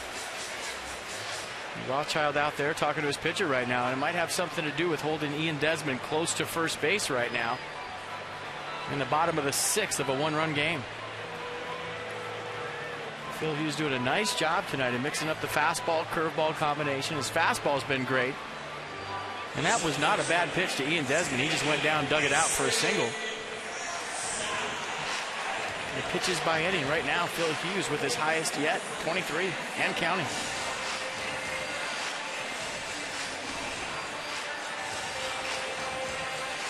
So maybe a little 20-second timeout from Rothschild to get his pitcher back into the game. But Joe Girardi on the horn of the bullpen. And I would imagine that Ian Desmond is going to try to get to second base sometime in this at-bat.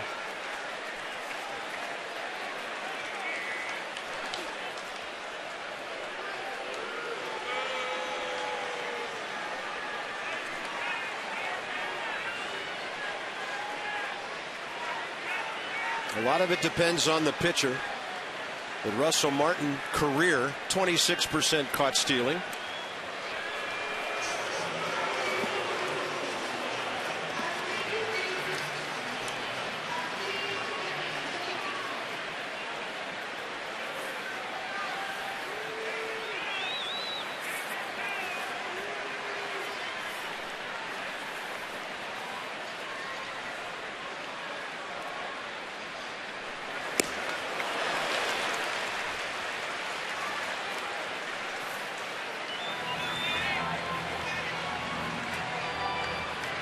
Espinosa's been talking about from the left side of the plate. He's trying to use his hands more. From the right side, he's right-hand dominant. He said it's real easy to throw that right hand and get on top of the baseball, but he feels like sometimes left-handed, because he throws with his right hand, that he pulls that down so much that he becomes more body-oriented with the upper half of his swing rather than using his hands. So the right hand comes in handy as a switch hitter if you throw right and you bat right-handed. But when you go around to the left side of the plate, sometimes that right hand can be too dominant and make you have your front side fly open.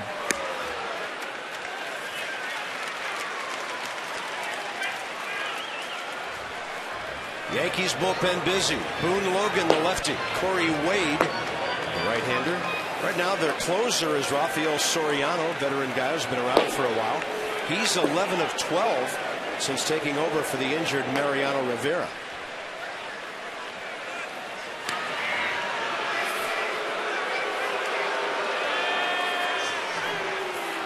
Tom Gorzolani for the Nats, and Brad Lidge, as mentioned earlier. Through 6 innings, Gio Gonzalez 107 pitches. Espinosa takes one upstairs, 2-1.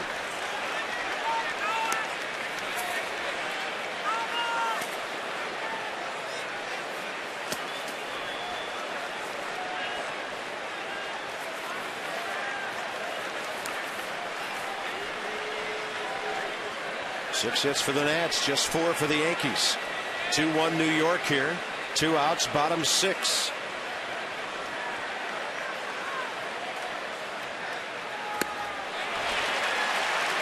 On a pitch upstairs. It's now 2-2.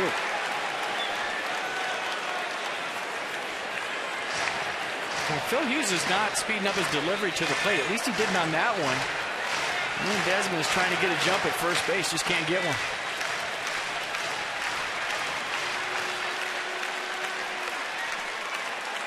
Got a pretty good lead. He's trying to time it, though, and get the rhythm. You see that movement right there? He's trying to get the jump. There he goes. He's running.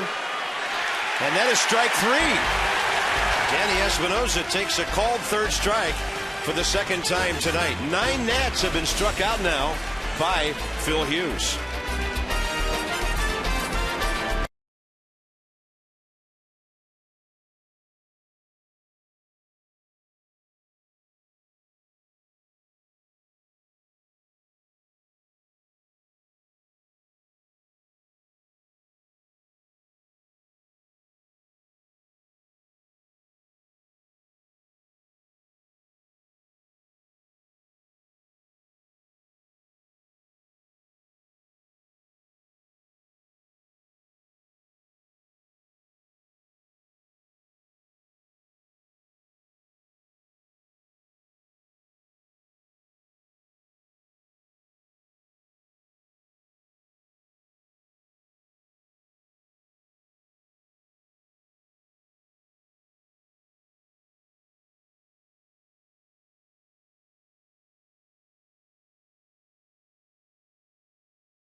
For Gio Gonzalez, trying to keep this a 2-1 game.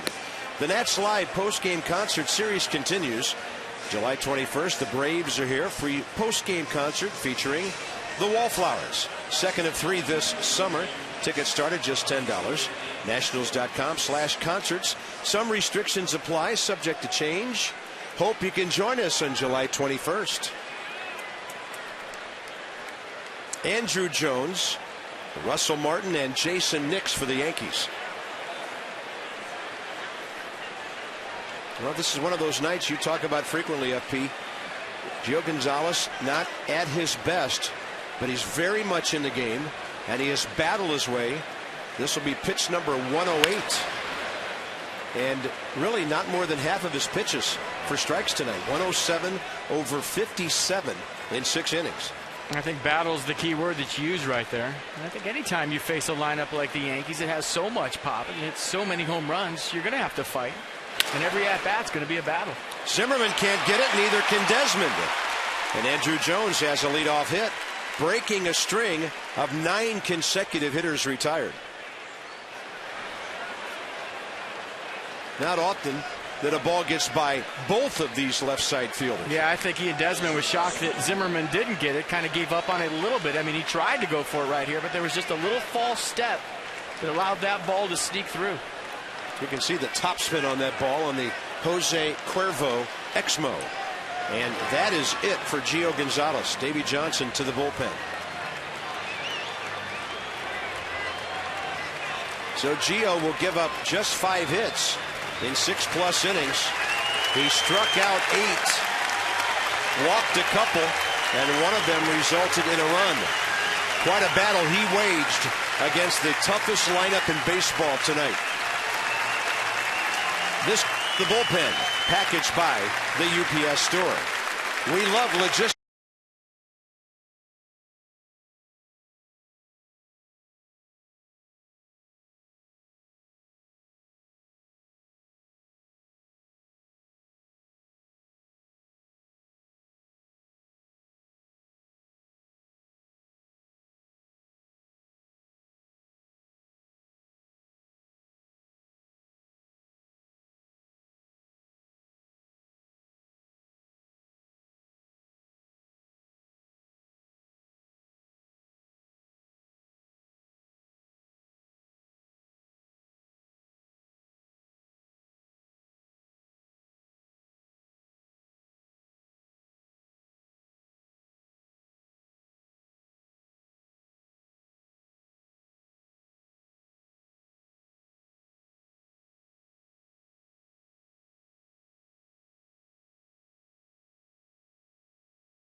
The runner aboard here to lead off the 7th. Then we'll check in on Brad Lidge in a moment, but tomorrow it's Jordan Zimmerman. Still trying to win a ball game at home. Not getting a whole lot of run support in this ballpark. He's 3-5 with a 2.91 ERA. Andy Pettitte has come back to the Yankees in the big leagues. 243 career wins with a 3.87 ERA. Nats Extra at 12:30. Johnny and Ray right here at the ballpark. We'll join you at 1, and then first pitch at 1:05.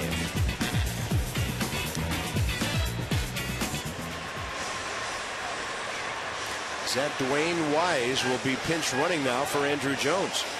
Tells you how important Joe Girardi thinks this add-on run would be for them.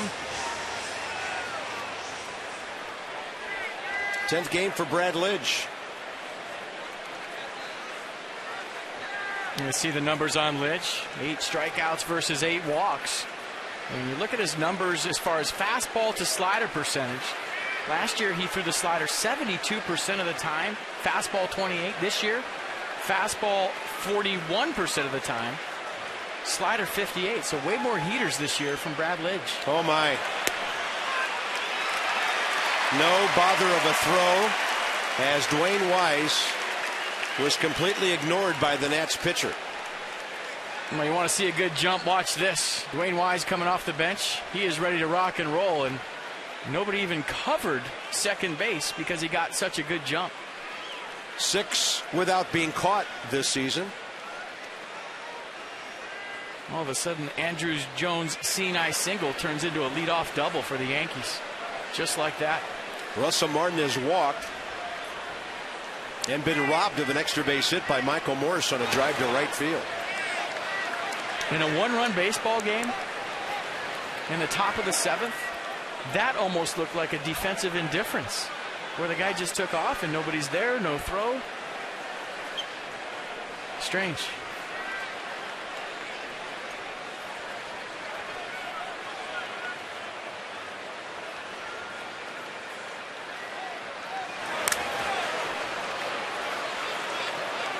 And then on a pitch up high, it's now 1 ball, 2 strikes. Martin trying to get over the top of that one. Cody Epley, right-hander. And Russell Martin is good as anybody in the game at pushing the ball the other way. He's good at keeping his hands inside the baseball, but Brad Lidge in that slow slider in a 2-strike count, he's really going to have to stay back and let that ball get deep to move Wise to third. And Joe Girardi, of course, knows all about National League Baseball. Reliever ready in case he has to pinch hit for his pitcher shortly. Girardi was the National League Manager of the Year in 06 when he took a bunch of young Marlins and won 78 games with them. Josh Johnson, Ricky Nolasco, Josh Willingham on that team. Young Hanley Ramirez making his debut. And he played quite a bit in the National League. 2-2 and a swing and a foul. Somehow Martin got his bat to the ball. You talk about a last-minute extension of the swing. Well, that one looked like there's no way that Russell Martin is going to foul this ball off. And watch this. Last second, throw that barrel out there, and he just nicks it.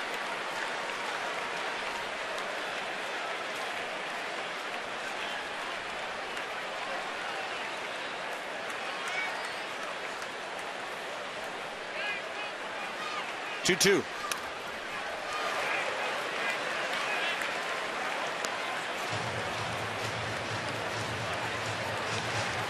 Number 8 hitter Jason Nix is next. You got Eric Chavez on the bench. You got Raul Ibanez, Robinson Cano. Strong bench if you're Joe Girardi tonight. That pitcher spot.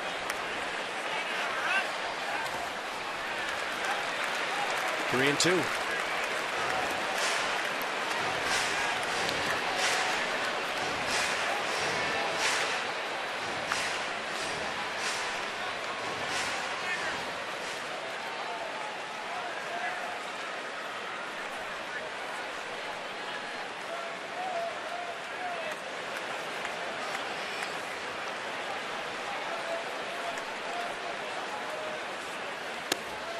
Brad Lidge was way ahead. Now he walks Russell Martin.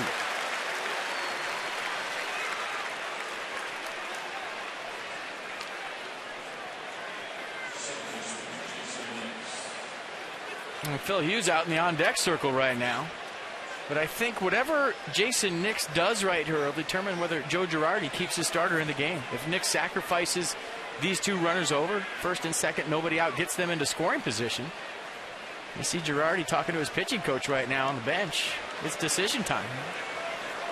And I haven't watched the Yankees play enough to know if they play small ball, but you see with all the home runs they hit, well, they're going to do it. That's a called strike as Nix pulled back on the bat. He has struck out twice tonight.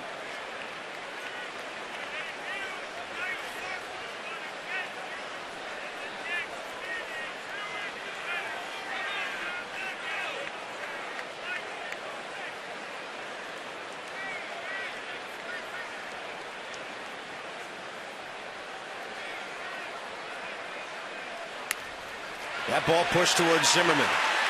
Very well indeed, and Ryan to Lombardozzi, 5-4 on the sacrifice. So that'll definitely get into the Yankees bullpen. Jason Nix, nice job right here. Bat out in front, set the bat angle. Dead in the baseball. Good play by Ryan Zimmerman charging.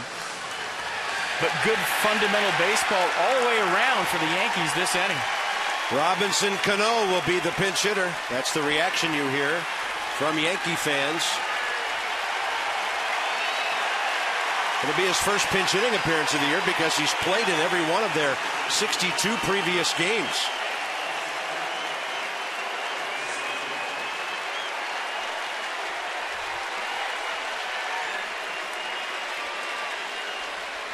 Well, we'll see how Davey Johnson approaches this one. First base is open. Jeter, of course, the right-handed hitter on deck. Well, he's got his infield in right now, and that would tell me that he's going to walk it out. What's he doing right here? There he goes. Going to walk him.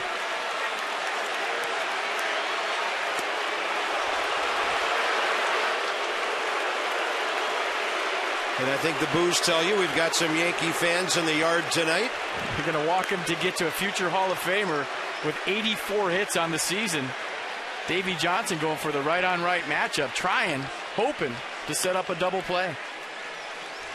Left-handed batters are hitting .556 with a home run against Brad Lidge. Right-handers 125.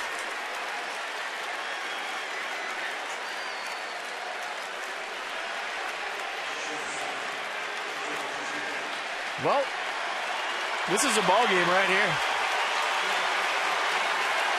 Derek Jeter has a chance to deliver a big blow for the Yankees. If the Nationals can find a way to get out of this, they're still in this game. But this is a turning point right here, right now. 34 strikeouts this year in 263 at-bats. So one of those strikeouts tonight, but he's a great contact man.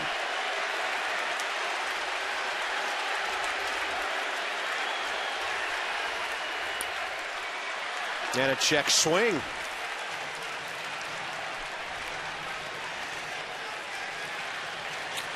And maybe the reason that Davey Johnson walked Cano to get to Jeter. Derek Jeter has grounded into 11 double plays this season. But he likes to hit with the bases loaded.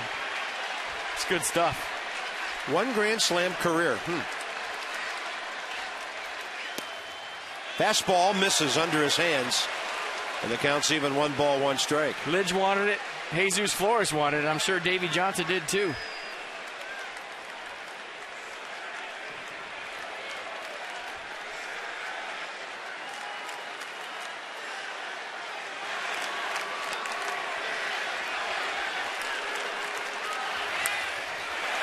Big time rip, straight back and went. 1 ball, 2 strikes. And that's one Derek Jeter wants back. The fastball right down the middle, belt high from Brad Lidge. He fouled straight back. And that's not where Lidge wanted. He got away with one right there. He caught a break.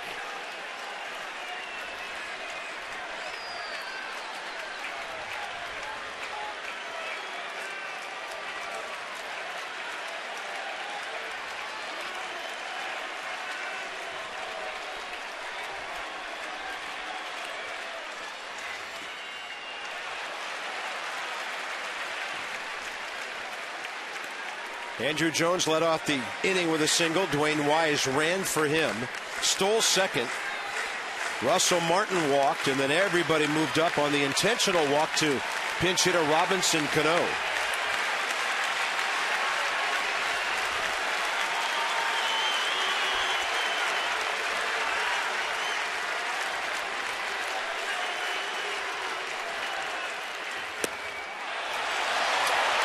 And hitters just are not biting on that 2-out slider. And now Brad Lidge has to throw a strike.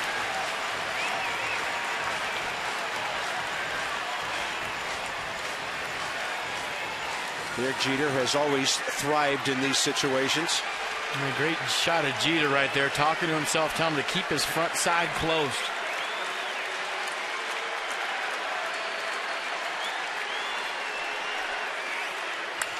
He'll bounce it left side. Desmond only plays first. The ball gets away. 2 runs will score. Jeter into second base, and the Yankees lead 4-1.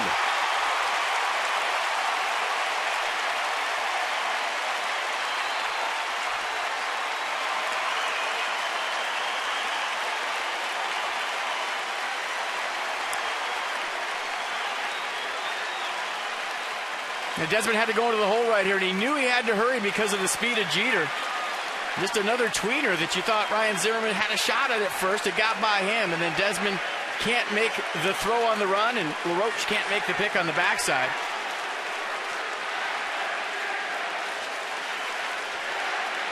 Well, there will be an error assessed on the play for Jeter going to second.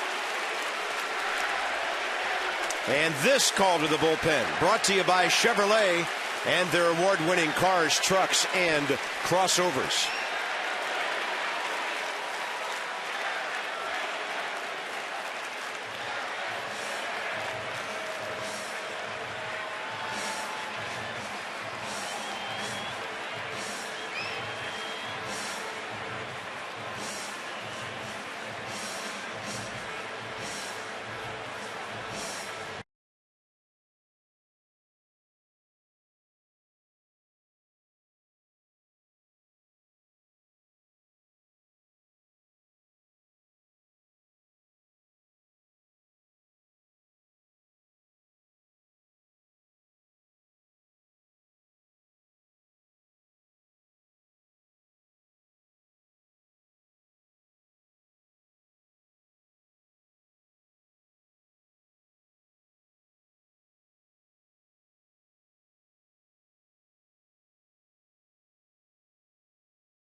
Runs and 2 more runners in scoring position. Tonight's Masson mobile word of the day is White House. Text White House to 29292 for your chance to enter to win a meet and greet with Ryan Zimmerman. Just 3 more chances to play. The more you watch Masson, the more chances you will have to win. The Nats will call on left-hander Michael Gonzalez here. It'll be his 5th appearance. 3 hits in 3 innings, 1 strikeout. Breaking ball sails high to Curtis Granderson.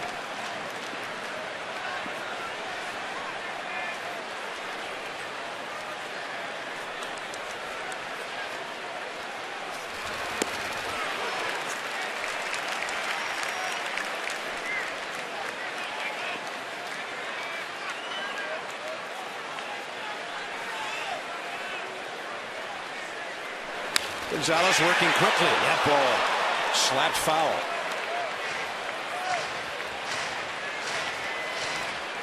Michael Gonzalez, 34 years of age. And the Yankees are trying to put this one if not out of reach, taking a major step toward that here. Granderson with Teixeira on deck, infield in. Second and third, one out.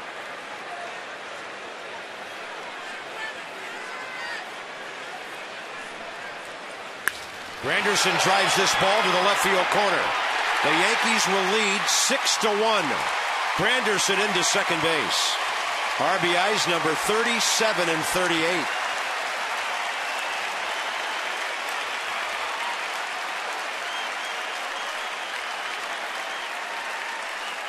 Boy, you watch these guys play and they just keep coming at you.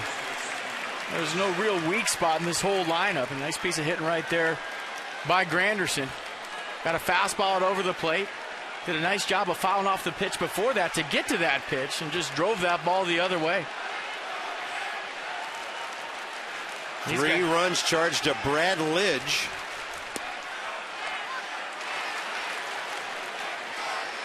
And strike one to Mark Teixeira. That's a 6-game hitting streak for Granderson now. And Teixeira will bounce one on 2 hops to Ian Desmond. Granderson stays at second base. 2 down.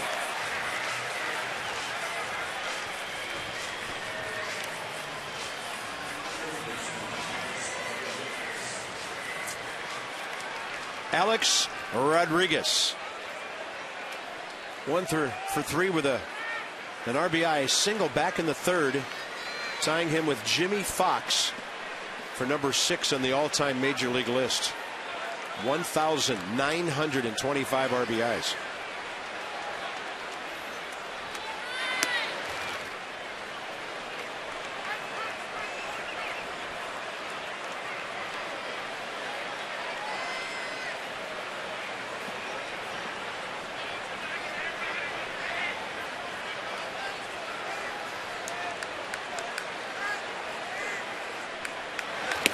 And a breaking ball drops in, 1-1. You just see the power of a lineup that's so deep. We talked about it maybe in the second or the third inning. I mean, who are you going to pitch around with the base open and 2 outs? You got Swisher on deck. He's got a couple of hits. He smoked a line drive for his only out to second base last time. Good fastball to the inside corner.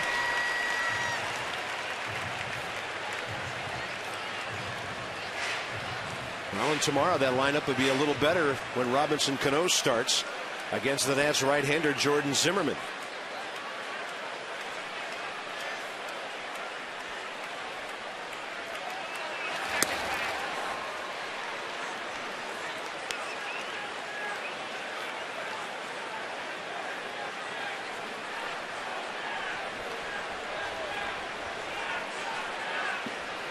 Great speed at second base with 2 down. And a backup looking changeup to strike out Alex Rodriguez. The 7th inning stretch brought to you by your Washington area Hyundai dealers. The Yankees strike for 4 and lead 6-1.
Dodge.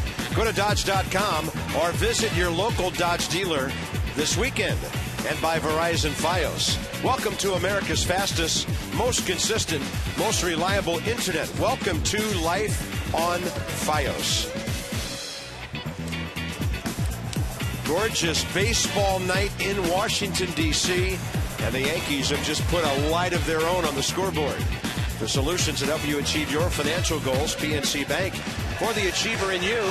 And we have checked in on Alex Meyer before this season. The 22-year-old keeps getting it done, and now 3-0 in June in 3 starts with a 1.06 ERA at Hagerstown.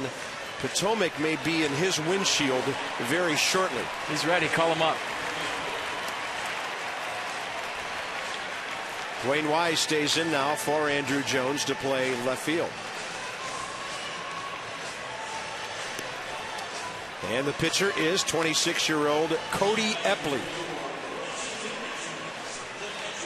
10 games with Texas in relief last year. The Yankees got him off the waiver wire April 5th. You see the averages against right there. Righty's hitting 250 against the sidearmer. Lefty's 333. And you saw the release point in his warm-up pitches. If you're facing a sidearm guy for the first time, pick up his release point first. Find the window where he's going to let go of the ball, then go to work. 3-pitch guy, fastball, slider, change. Pretty much fastball, slider. It's in the upper 80s. So more about the windup, the delivery, the deception for Epley. Cody Epley is from Dillsburg, Pennsylvania. He went to VCU. 6-5 in 13 starts for the Rams as a senior down in Richmond.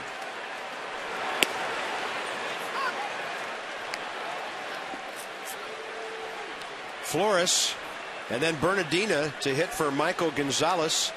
Top of the order, Lombardozzi after that. Well, that's a tough pitch on which to hang in there. And that's the only danger as a hitter going up there, to find that window, the release point first pitch. If he throws a strike with the fastball, then you're an 0-1 count and you haven't seen the slider yet, and that was a good one.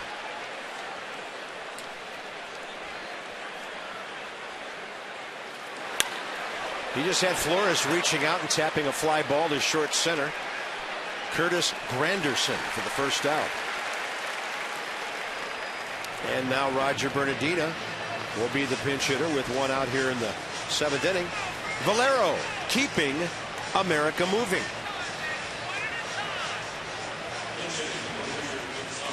Roger Bernardina has found a role as a pinch hitter. 3 out of 8 with an RBI. I ran into Roger yesterday on the off day, asked him how his hammy was doing. As you see Tom Gorzolani getting hot, he said his hammy's feeling better. Remember that slide into third base in Toronto? He felt like he pulled it. They took an MRI. It was just strained. So good to see him back in there.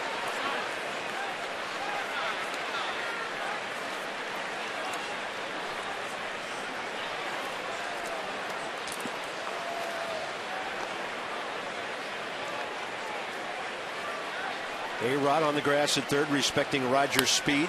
He'll pop it up over toward the left field side. Jeter and Wise, and Dwayne Wise will get there in plenty of time. He is very fast and a very good defensive left fielder. 2 quick outs. This day in history from Ocean City, Maryland. Go to OCOcean.com, click on Summer of Thanks for special deals and discounts. And I knew we had to roll around to Johnny Vandermeer's second no-hitter because we just did the first one about 5 days ago. Dodgers victims this time. I thought it was Groundhog Day in history there for a second. We just had him. 2 in a row.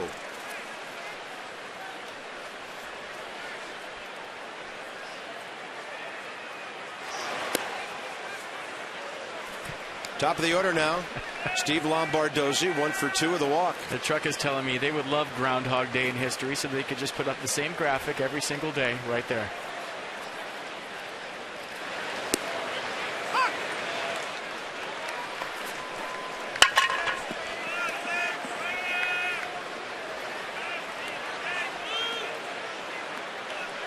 Well, it seems like there's never a day out of the year when something unusual does not happen in this game. Lombardozzi, and Teixeira picks that one cleanly before it got to the ground. 1-2-3 for Epley, and this ball game is into the 8th inning. That's a 4-time Gold Glover over there.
Hughes pitching a big part of this one.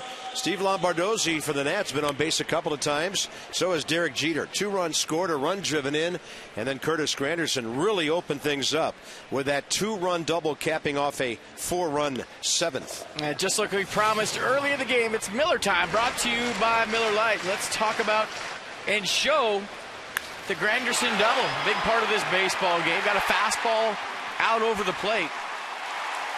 It's a nice piece of hitting right there, showing the pop that he has going the other way.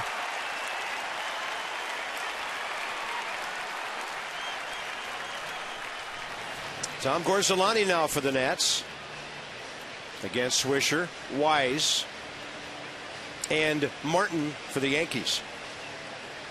Yeah, 3-pitch guy, fastball, cutter, slider, change.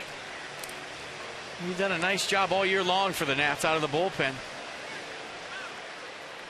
And he's a lot like Phil Hughes in the sense that his 91-92 seems to jump on hitters.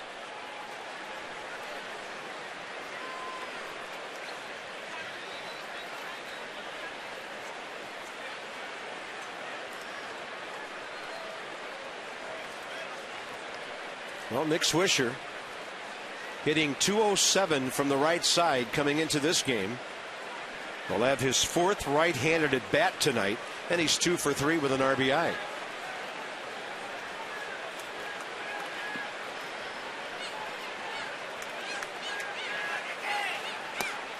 Gorzelani gets the inside corner.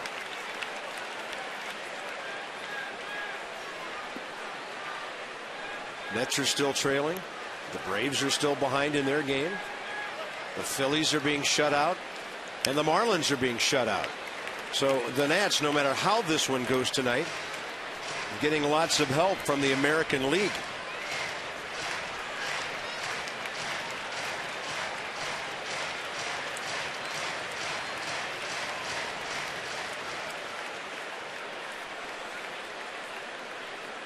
Quickly 0-2 to Swisher.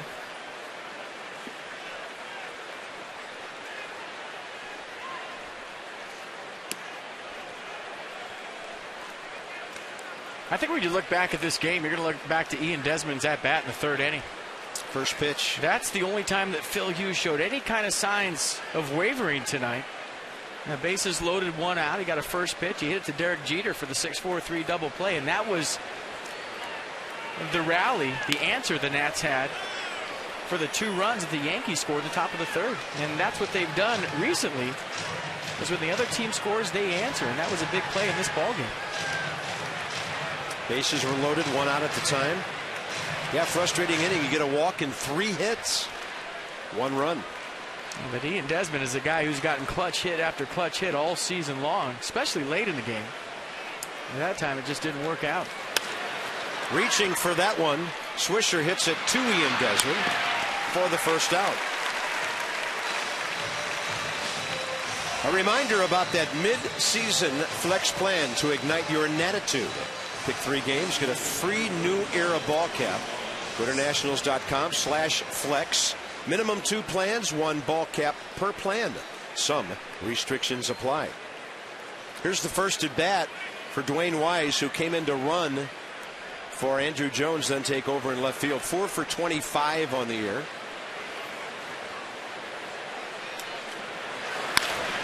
That's fair. Nice backhand pick. Adam LaRoche, 2 outs.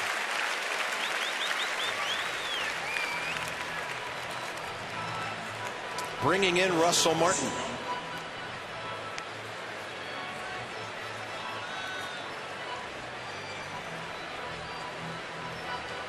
The Nats have great do-ups in the 8th.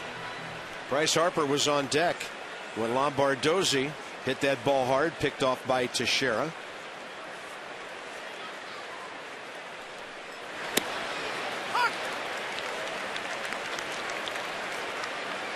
And Tom Gorzelani getting ahead here.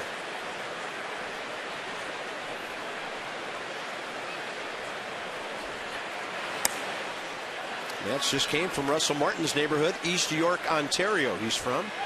And he went to the same high school in Montreal where Eric Gagne had gone.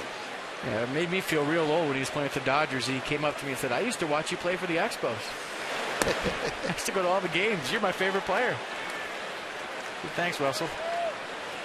Played junior college in Florida. He was headed to North Carolina when the Dodgers made him a 17th-round draft choice back in '02. So he was drafted a lot higher than Mike Piazza was.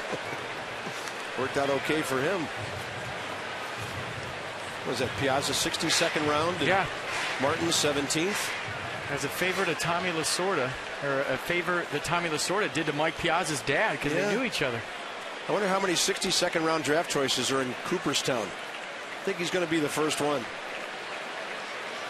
2 balls, 2 strikes.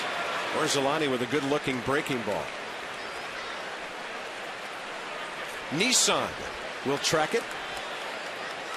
Probably down right here. Anytime you see a catcher's glove hit the dirt, you're not going to get the call.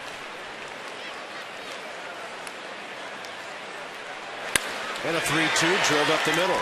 Tom threw a fastball, and Russell Martin is on for the 3rd time tonight after walking twice.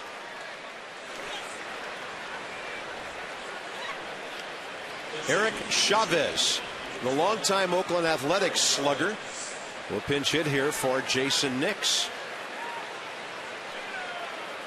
Chavez, as a Yankee, 3 homers, 7 RBIs, and 93 at-bats this year. Is at 235 career home runs. Was in Oakland for 12 years through the 2010 season. And here's another guy who could pick it. He won 6 straight Gold Gloves for the A's from '01 through '06.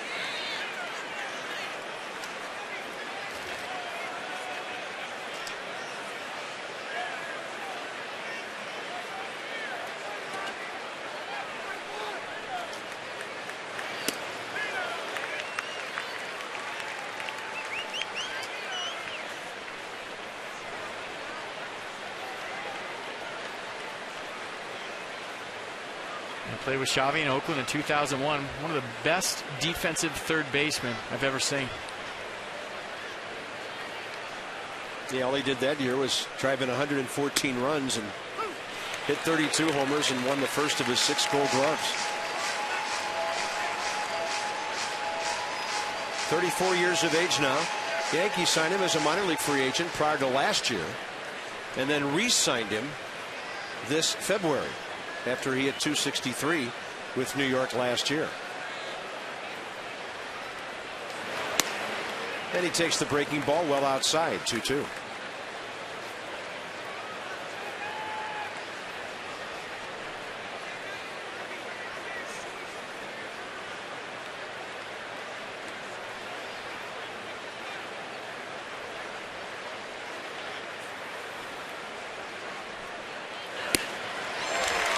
And that ball upstairs strikes out Eric Chavez. Bryce Harper will lead off in the bottom of the 8th. The Nats are down by 5. They need this young man to ignite something with Zimmerman, LaRoche, and hopefully Morse to follow.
over the Washington Nationals. It is time for the Home Depot doing more on defense. Let's go all the way back to the first inning. What an electric first inning it was. Gio Gonzalez struck out the first 2 hitters. Then Mark Teixeira hitting a sinky line jive to Bryce Harper. Great read. One of the tougher plays a center fielder will ever have, that low line drive right at you. So Bryce Harper with another great play on defense.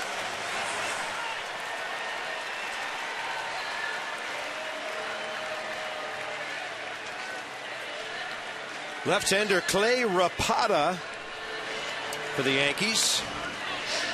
He's been busy. He has appeared in 5 of their last 6 games. Great numbers when you look at the matchups on that opponent's batting average side.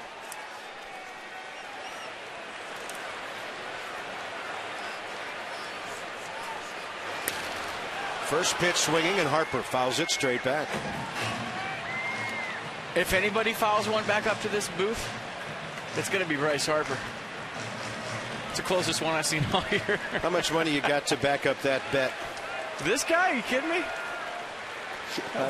I'm not a betting man, but I'll take that one. He amazes me every night. Wouldn't shock me a bit. What is it? Rapata, a left-handed version of Cody Epley, who we just saw. And discover Kia's full line of high-quality, stylish, and dependable vehicles. To learn more, Kia.com. Batting average leader since May 20th. And Bryce Harper right up there with the great ones. And that ball's a foot outside. Wow. I wonder how many sidearm lefties that Bryce Harper saw in the minor leagues. I guarantee if you ask him, it ain't many. And right there in that slider, he had no chance. And the fastball that he almost hit up to us here in the booth, that was the only pitch he had in the sequence.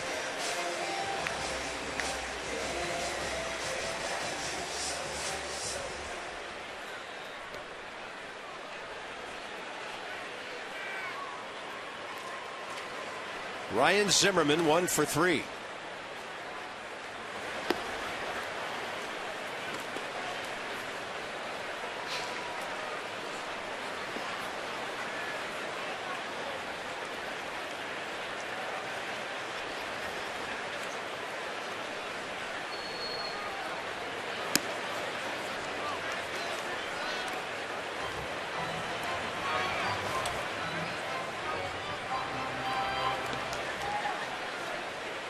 Two balls and no strikes.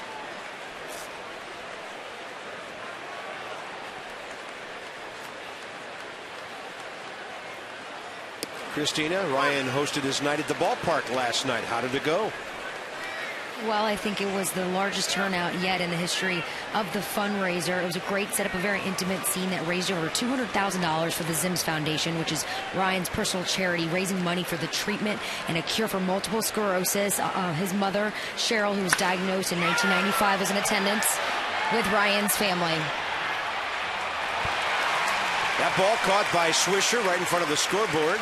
And then 2 outs here in the 8th. Yeah, Ryan said he had about 200 more people attend than last year. Event getting bigger and better every time out, so hats off to him.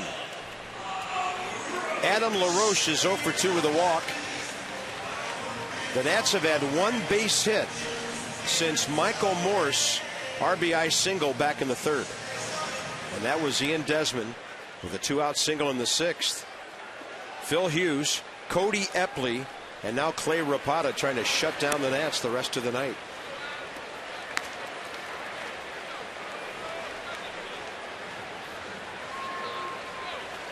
Adam LaRoche, strikeout, walk, and a fly to deep left center.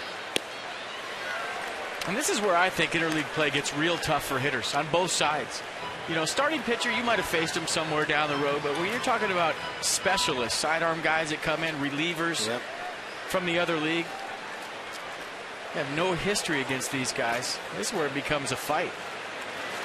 You have no clue what they have. You have your hitting coach in the dugout tell you he's a sidearm guy, here's his velocity, he likes to throw this in account, but until you go up there and see it for yourself against guys you never faced before, you got a book on everybody in your league. What's the National League? You faced every reliever. You know what Johnny Venders has. You know what Craig Kimbrell has. You know what guys coming out of the bullpen have because you have a handful of at-bats against them. Plus, there's a bunch of guys on the bench who have faced them. But in interleague play, you start getting facing sidearm lefties that you never faced before. It's tough. Yankees were heading for the dugout again, and he works from the extreme first base side of that pitching rubber.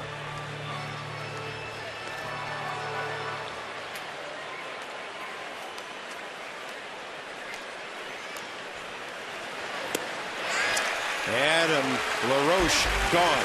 And a 1-2-3 eighth for the Yankees, who cruise into the ninth up by 5.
Pitching for the Nationals, who trailed the Yankees 6-1.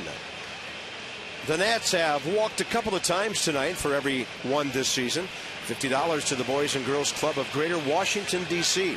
So 2 walks and $100 short of $10,000. Care First Blue Cross encourages each of us to take that first step towards a healthier and more active lifestyle.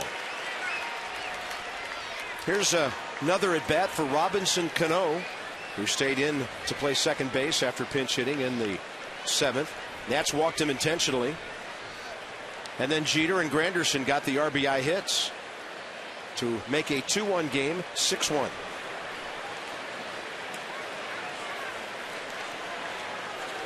Speaking of that score, this is only the 6th time. Espinosa's throw wide pulls Adam LaRoche off the bag. They'll probably give Robinson Cano a hit.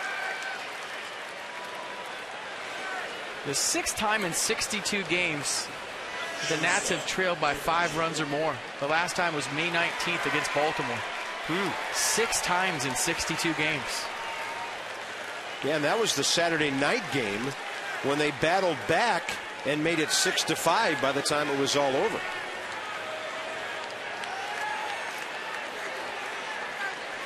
I'm looking at an 11-4 loss against Houston here at home on April 19th. And most of the losses have been by 1 or 2 runs.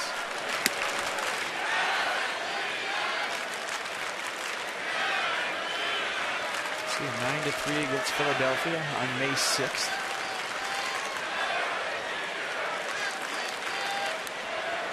Derek Jeter 2 for 4, 2 runs and an RBI. A typical night at the ballpark for him. Double play ball. Zimmerman, Espinosa around the horn. 5-4-3. And that's the one Davey Johnson was looking for last time up.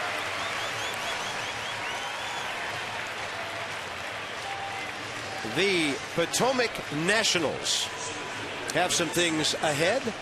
Raleigh Fingers will be there next weekend, Saturday the 23rd, to sign autographs before, during the game, and throw out the first pitch. Their homestand starts next Thursday, 703-590-2311, PotomacNationals.com, where Randy Knorr managed the Peanuts to a league championship just a couple of years ago. Talk about a rock star in Canada. He played for the Jays, won a World Series in Toronto. He had more interview requests there than anybody.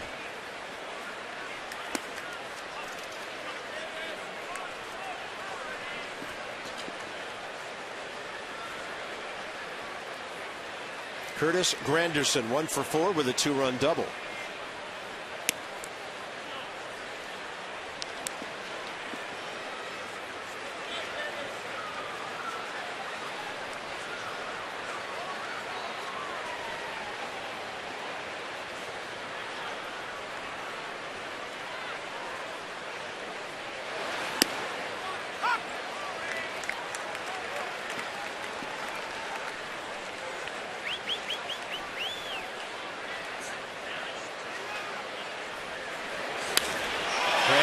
Will hit one toward the bullpen, and he now has 20 home runs on the year. And for the Yankees, their major league leading 97th of the year. The Nats came within 1 out of not giving up a home run to the Bronx Bombers tonight. And gets into a 3-1 count. You fall behind Granderson. You see the 2 hands on the bat that we've been talking about all night long. It's been the difference for him versus left-handed pitching.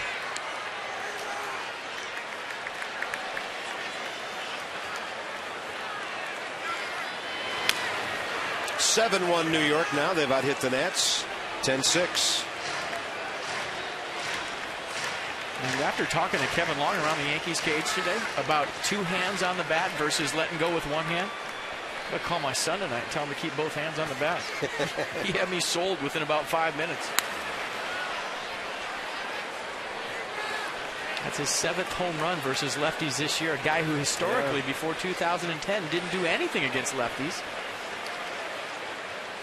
Started taking BP off his hitting coach, who is left-handed. And you see the results. Impressive. Yep. 3rd in the American League in home runs, behind Josh Hamilton and Adam Dunn, who each had 22 going into the weekend.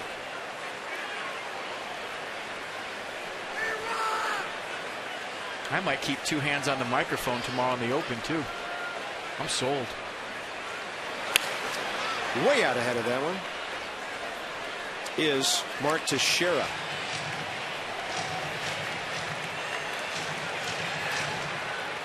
Just don't grip it too tightly. It really cuts down on your hand action. You just don't want to strangle that thing. That ball high in the air, left field. Lombardozzi broke back, comes in, and he will call Desmond off it to take it. So the Yankees pick up another run and lead it 7-1 into the bottom of the ninth.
For our Nets Extra Post Game, presented by WB Mason. When this ball game is over, Johnny Holiday and Ray Knight with you. Happy to have you along with us tonight. And just one of those nights, Ray. The Nationals have not had games like this that often at all this year. No, they haven't. Hughes had it tonight. He was able to make pitches when he had to. The Nationals only had runners to second base, first, second, third inning. After the third inning, never had anybody to second base. So not a lot of offense, and the Yankees showed you why they're leading the league and second in the league in runs scored, and certainly big-time offensive ball club. So we'll have a lot to talk about in our Nats Extra postgame coming up after Bob and FP take care of the bottom of the ninth, and it's not over yet. Back to you guys. Well, everybody in the first base dugout believes that, Johnny. We shall see. Right-hander David Robertson back off the DL just yesterday. He had a left oblique strain, and he was out for a month. 27-year-old right-hander who, over the last 2 years for the Yankees, had appeared in 134 games for them in relief.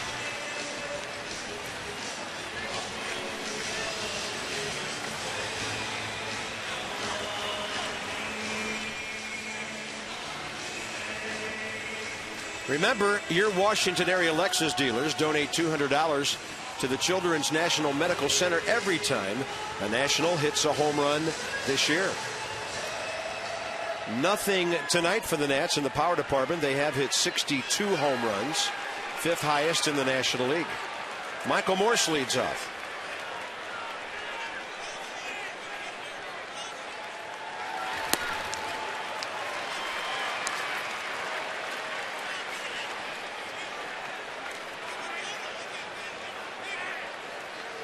Well, things were looking good when Michael singled with the bases loaded back in the third.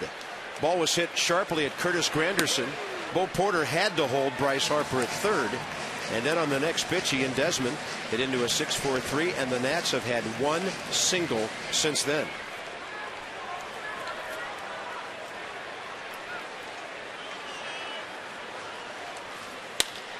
Michael Morse will drive that ball to right center, and that will plug the gap up against the board.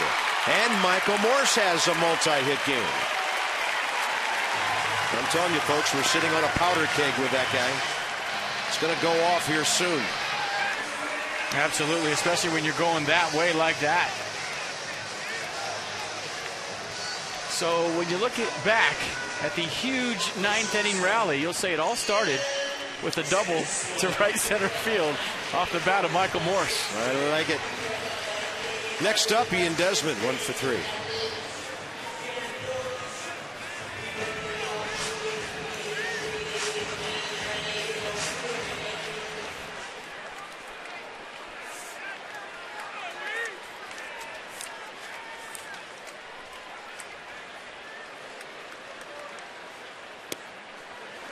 And a strike call.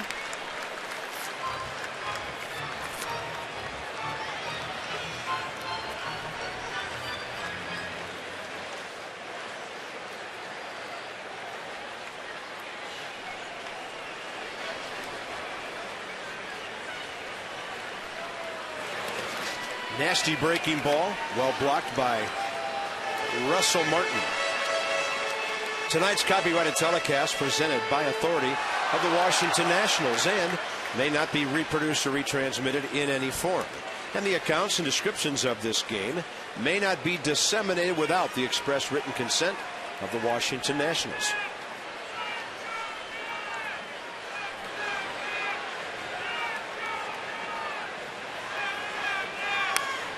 Mets are batting bottom 9 at home, trailing the Reds 7-3. Now the Braves have stormed back at home to take a 4-2 lead over Baltimore.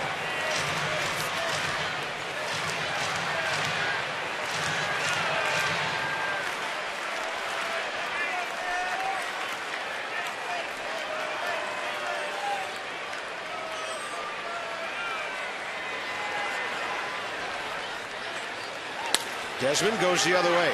Teixeira picks it off, leads the pitcher to the bag. 1 out.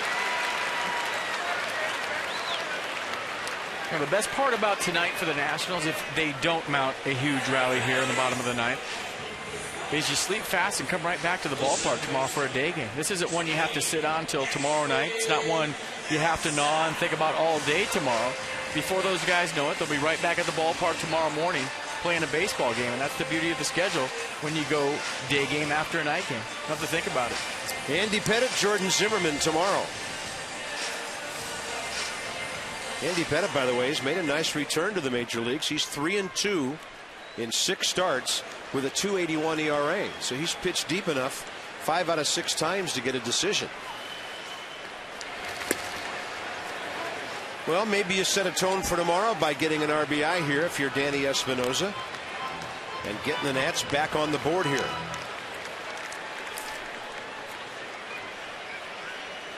Danny 0 for 3 tonight with 2 strikeouts.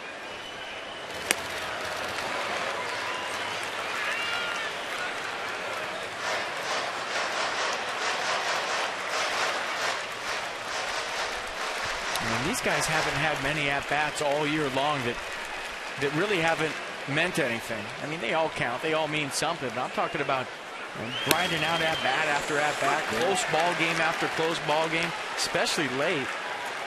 This must be very weird for the team in white right now to have some at-bats that you're just kind of trying to focus and pump yourself up because you know they all count, but usually the game is on the line. Broken bat. It'll be an RBI grounder. First baseman to the pitcher again, and it's now a 7-2 game. Danny Espinoza with his 19th RBI of the year. W.B. Mason presents Nats Extra postgame. Johnny and Ray here at the ballpark, and they'll be with you as soon as this game is over. Jesus Flores 1 for 3 with a double.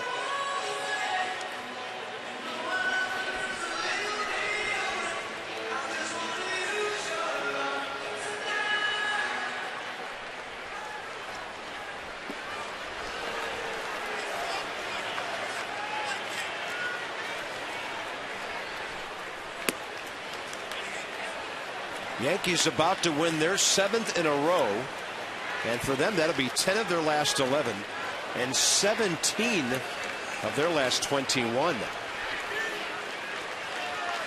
They are red hot. Fastball. Flores will drive it out to left center, and Jesus Flores has a 2 for 4 night. Now, we said it on his first hit tonight, his first time up in the 2nd inning. He got a double. He lined into a lot of bad luck on the road trip, so good to see him have a 2-hit night. And Rick Ankiel will get a pinch hitting at bat here.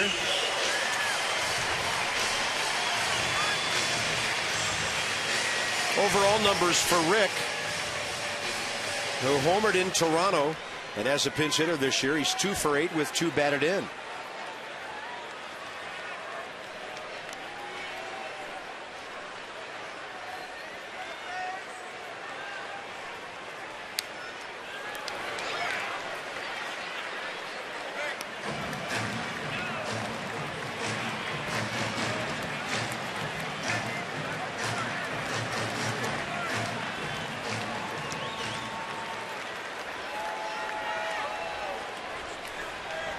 If Rick Ankiel runs into one right here, all of a sudden there's a save opportunity for the New York Yankees. I wonder if they get Soriano. No balls and 2 strikes.